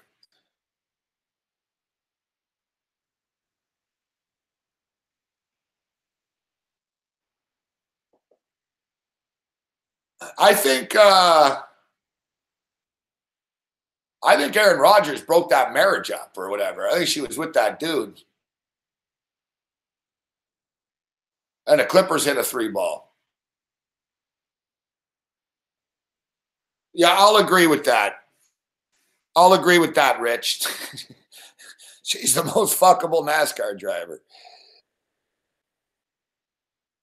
It's like, how can you bet against Blake Bortles?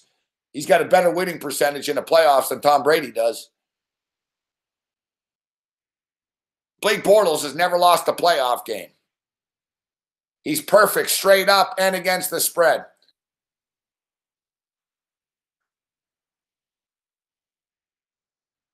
All right, here's the little run, maybe. How's that not a fucking foul in goaltending? That's goaltending. That's goaltending. That's fucking goaltending. No. That's fucking goaltending, motherfuckers. You can go back in time in the NBA, too. Go back in time.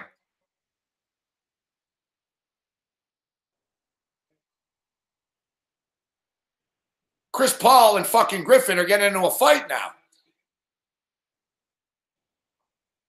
There's an N1.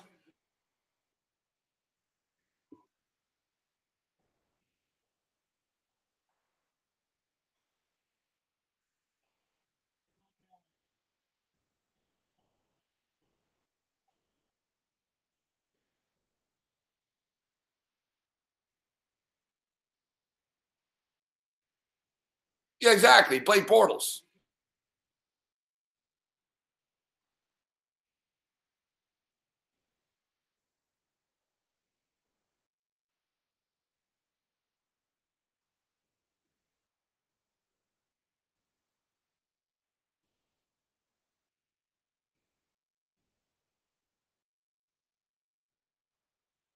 D'Antoni and Griffin were mouthing off, and Paul went in there. All right, that's. Hey, look at this. Look at this. How's that not? Look at it.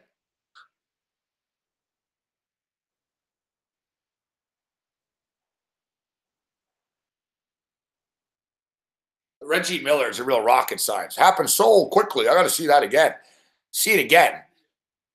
The ball nearly went through the glass, Reggie. Fuck. Look at this. Like it couldn't be against the glass any more than it is. What are you talking about? You need to see it again. What do you mean you need to see it again? I don't like to pick on Reggie Miller. He seems like he's all right. He's funny and shit. But fuck, he says stupid things. Oh, that's pretty close. I need to see that again. See what again?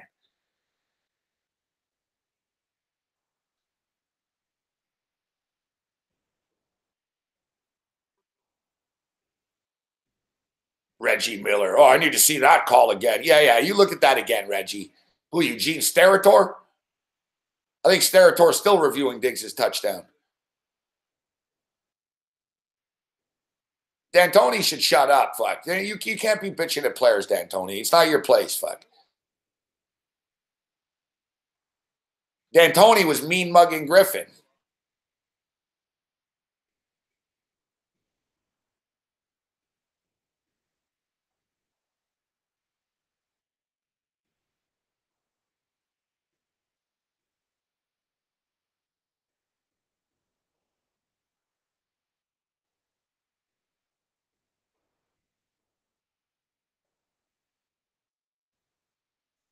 Yeah, there's a cute Kim Kardashian look-alike there sitting courtside.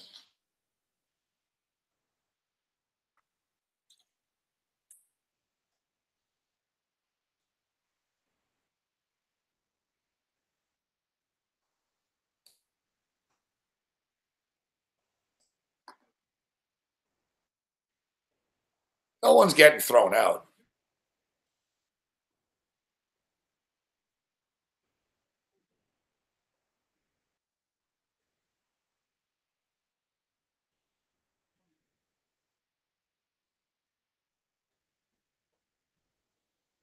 All right, what about you're reviewing? What about the fucking goaltending, guys? You can go back and check this. They're not going to, I don't think.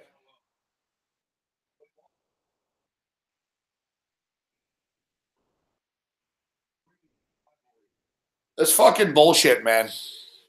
That's a big swing. So we missed the 2, and Gordon was fouled.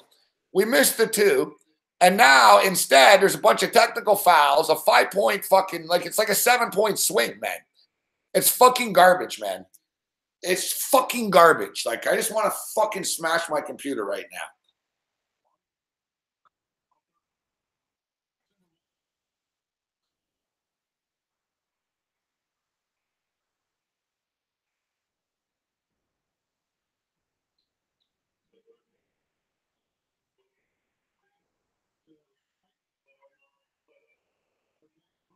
It's unfucking believable, this bullshit, fuck. Man, I got to start betting less games, pick a game or two, because this all-day marathon shit, I can't take it. It's like a roller coaster. I win, I lose, I lose, I lose, I win, I lose, but it's ending up with more losses than wins. It's fucking bullshit, fucking Houston Rockets. I don't give a shit. You lose the game, fine, fuck. But at least, like, you scored 98 points only? Like, fuck, man. Like, give us the fucking over at least, you fucking jerk-offs. Look at Chris Paul, like, taking his time, taking his time.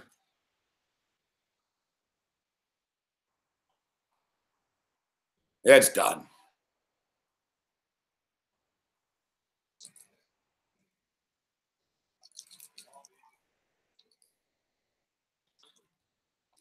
I used to watch Young and the Restless with an ex-girlfriend of mine. She liked that show.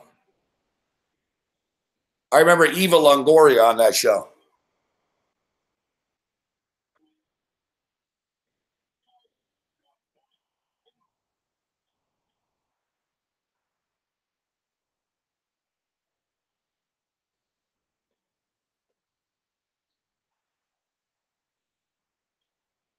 Yeah, I didn't realize how much the Clippers hate Chris Paul, fuck. Like, the Clipper players on the bench are acting like it's the NBA Finals, man. They're talking shit every time Paul's near the sideline, and fuck the Houston Rockets. This team sucks, fuck.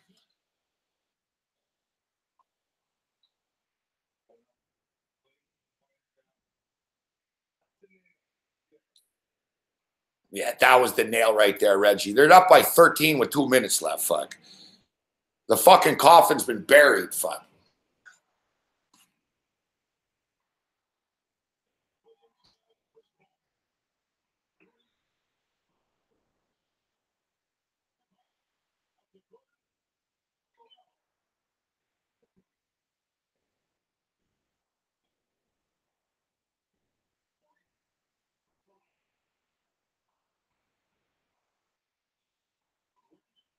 $13 of 44 from 3 for the Rockets. This is why we're losing.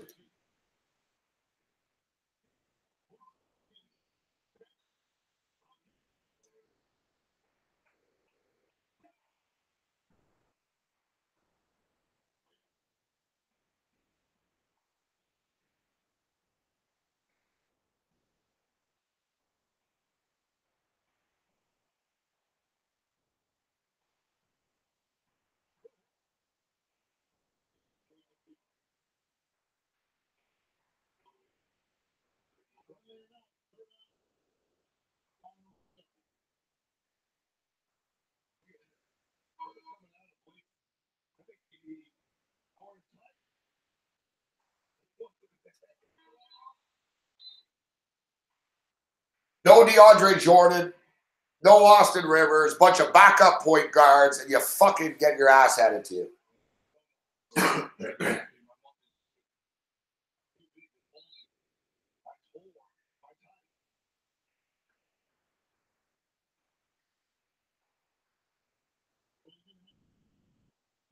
I hate losing the last play tonight.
Ariza wants to fight.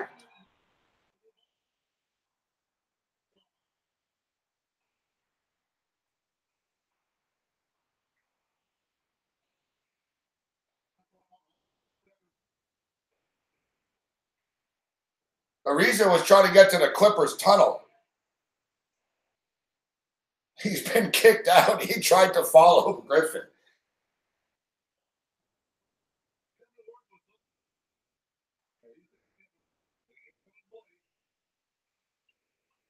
See, Grant, that was the best Ariza. Fuck you.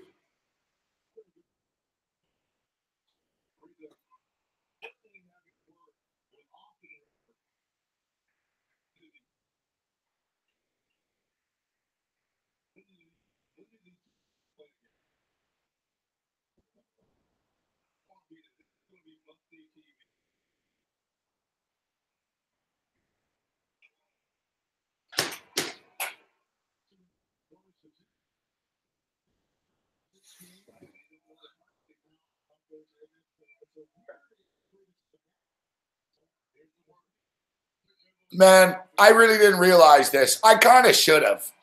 Listen, Blake, everyone was like, Chris Paul and Blake Griffin are both going to leave. And you notice when Chris Paul left, Blake Griffin was like, fuck, fine, I'm staying.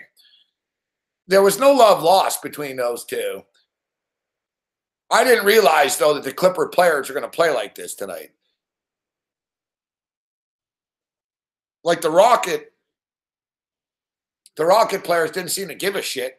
And the Clipper players, like, they're into this. The Clippers haven't been into a game like this all year, fuck. Look, they're all standing on the bench all night. They're all fucking mouthing off. It's like,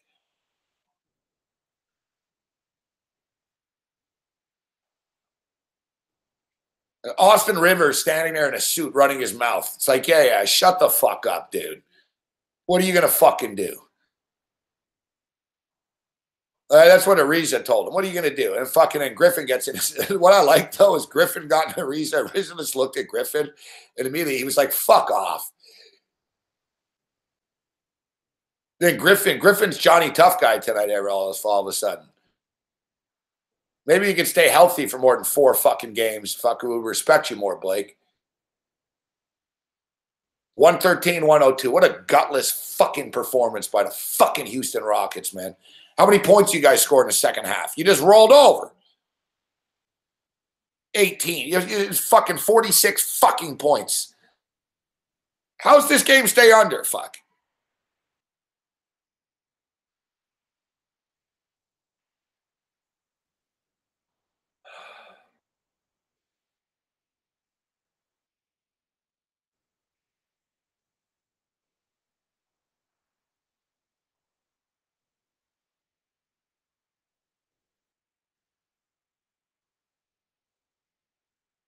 That was fun.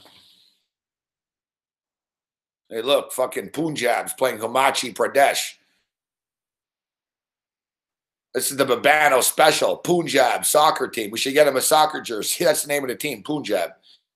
Lost. That was a great game. Filipino basketball going on right now. God. I don't even know what the fuck this is. Philippines, NCRUCLAA. Fuck. It's not even Philippines, NCA. I don't know what this is. What is this? Like JUCO, Philippines shit. The UL Golden Tigers are taking on the fucking DOMC Cobras.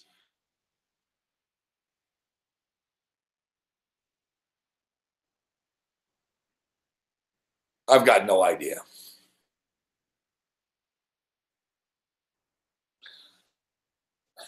I have an idea that this chick's pretty hot, though. Fuck, the sideline reporter. What's her name? Rose something? Oh, I guess there is tennis, eh? The Australian Open. Fuck. Fucking John Isner can go fuck himself.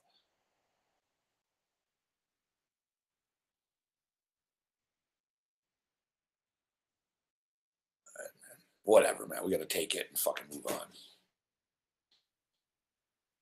Lou Williams go home and fuck his 2 girlfriends now.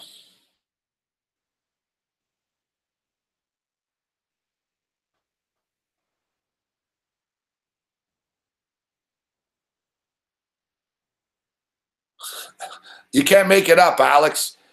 Punjab. That's the name of the team. This is what I'm going to eat now. Show's over.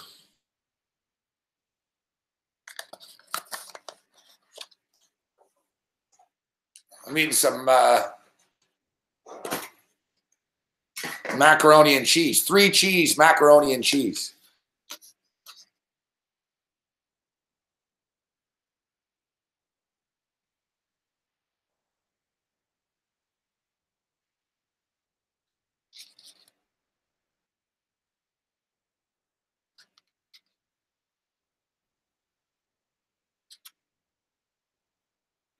Normally, I have bacon when I have macaroni and cheese. I like some bacon on the side.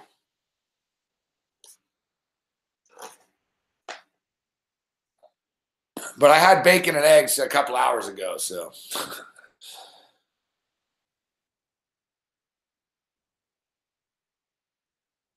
No, it's not dead, Dean. I've slipped a little bit. I can't lie.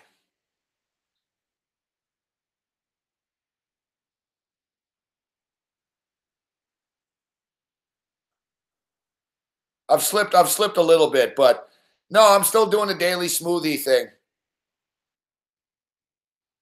I'm still doing the daily smoothie. I'm packing spinach in it and shit. And no, I'm not. Look, I drank the 2 liter of water. I'm drinking the water every night. I'm still on it. The thing is, though, it's hard to eat healthy and not like I'm already thin to begin with. Fuck, right? So. Anyways, my goal wasn't to become a tofu warrior. My goal was just to stop drinking fucking big bottles of Pepsi with dinner and eating like shit.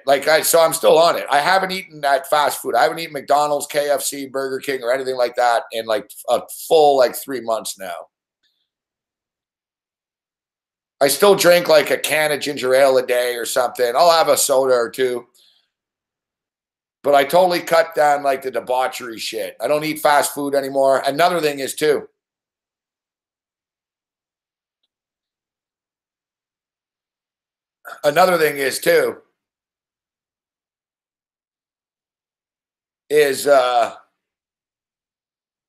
I feel way better. Like I said, I never ate fruit before or ate vegetables or drank water. So now I'm drinking these power smoothies in the morning. I got a blender and shit. But you know what a big difference for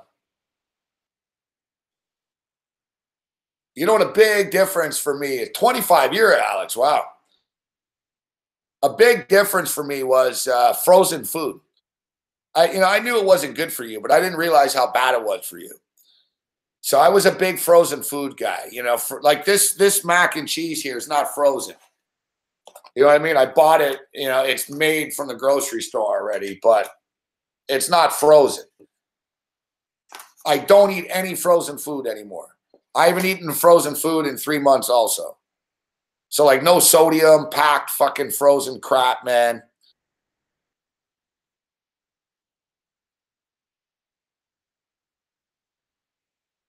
Baz telling me to deliver Harvey's.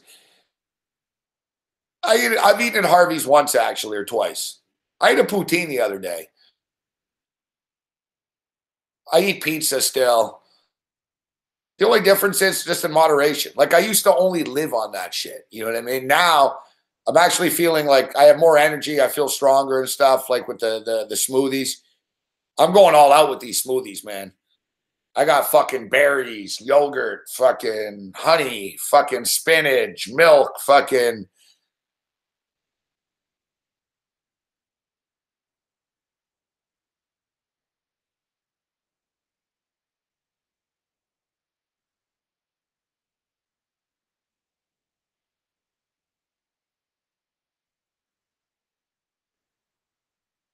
Like I actually feel better now. Like I used to mock water for years up till recently. And then I had serious fucking chest pains and shit. And I never go to the hospital. Even with free healthcare, I don't go. I'm kind of stupid. And I finally had to go. I was in serious pain for like 8 months, man. Like my digestive system was fucked. I already had my gallbladder taken out too. Like I could feel it. And I went to the doctor and they told me, man, they said, you're one dehydrated motherfucker, man.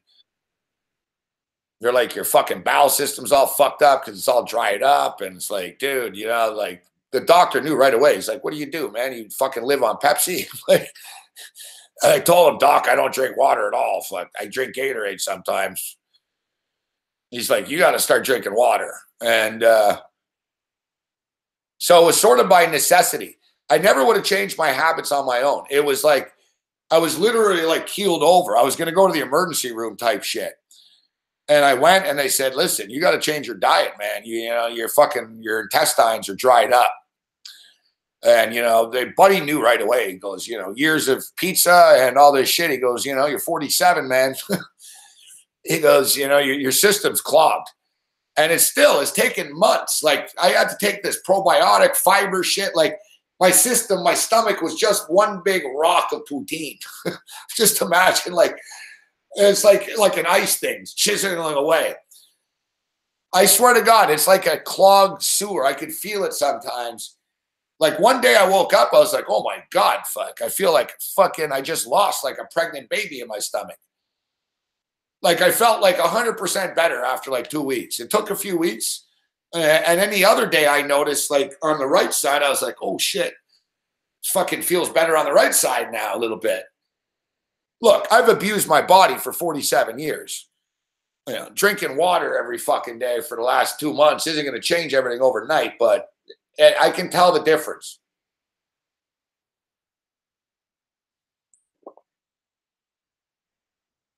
Yeah, I had my gallbladder out too, Alex.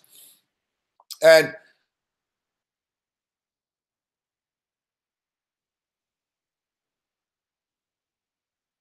exactly, skinny fat. And I had the intestines obese guy. Exactly. I probably have diabetes. Fuck, you know. I drank so much sugar and all that shit, but chocolate and all the crap. I've eaten like you won't meet a person that ate more poorly than me. And even now, I'm not. You know, like I said, I'm not fucking hosting any cooking shows on healthy living or anything like that. But put it this way: like before, I would eat frozen macaroni at nighttime. Drink like a fucking half bottle of Pepsi or a 2 liter of Coke or something. Eat like a fucking box of chocolates at once. You know what I mean? Like just total crap constantly. Like for me, healthy was, oh, I'm having bacon and eggs for breakfast. So it's only been a couple of weeks. I've been on these smoothies and I've done them every day. Like I go out of my way. I make sure I do them every day. So like I said, I've never eaten spinach in my life. I'm pounding through spinach in these smoothies.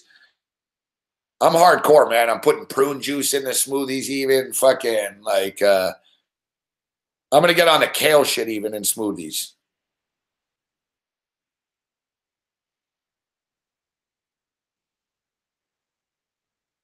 Yeah, I got those fiber pills. I'm going to take some tonight, actually. Good to see you, Degenerate Dean.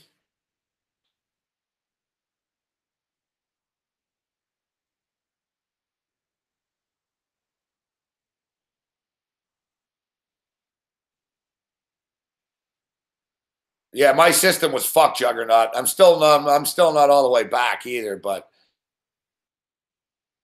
Put it this way. I went from living in pain every day and feeling fucking like I was going to collapse every day to I kind of feel like a normal person almost now. Not fully because I work a lot, but. And one thing I noticed too with my new hydrated self is I get way less hungover. Yeah, somebody tweeted me about avocado the other day. I should start throwing that in the smoothies. I hear that's good for you. The good thing about these smoothies is you can't taste the shit. So I'm putting prune juice in. And I can't taste it. I can't tell, but I know it's good for me, right? Same with the spinach. I can't taste it.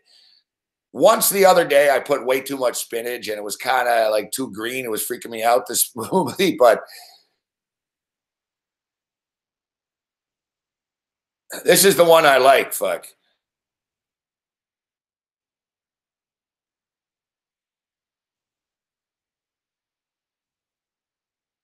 This is the one I like. This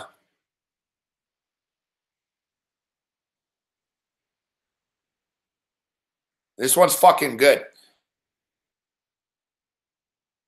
2 cups frozen berries, 1 cup plain yogurt, half a cup of orange juice, 1/4 cup of spinach.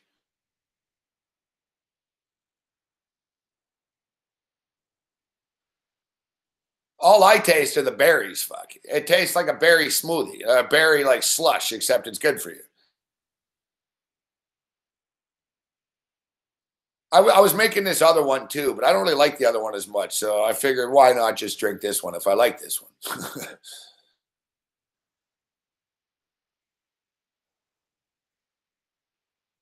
Yeah, 2 frozen berries, yogurt,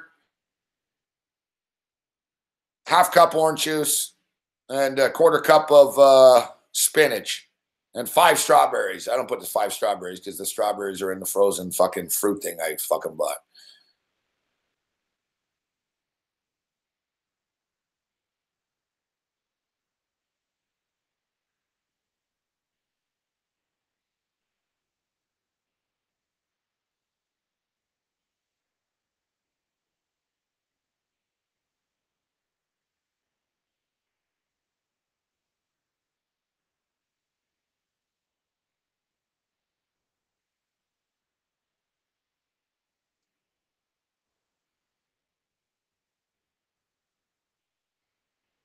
Yeah, it's good shit, Joey Crawford, this one.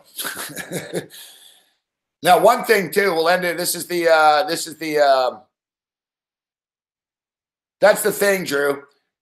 I put more and more until finally the other day it was just a little bit too green sludgy, but you're right. I'm not drinking these things for fucking pleasure. Like, they're supposed to be like, let me pack fucking shit into this. I want to put the whey protein in it next. I'm not drinking it for, you know what I mean? But the berry smoothie, it does taste good. Fuck, it's not a problem. But all the things, it always says use plain yogurt. But I mixed it up the other day, and I got to tell you guys, it was fucking awesome. I did coconut yogurt. It was organic yogurt, so it was good shit. But it was coconut. I swear to God, man, it tastes like a coconut. Like the coconut tinge of the yogurt fucking adds a nice shit to the berries. It tastes like that drink that I liked at Vince Neil's place, except with no vodka in it.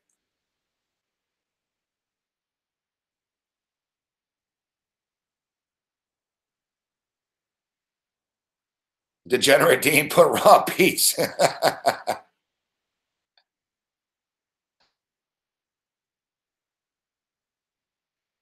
Spinach, kale, pineapple, and celery. Yeah, that sounds like a healthy one. That's the next level shit. I'm doing the pussy berry shit.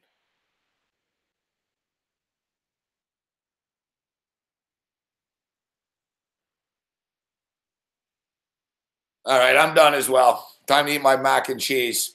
Thanks for tuning in, guys. Too bad we lost our last bet of the night. I can't force anything on this tennis or this Filipino basketball. Fuck, the fucking Colbers are pulling away, though.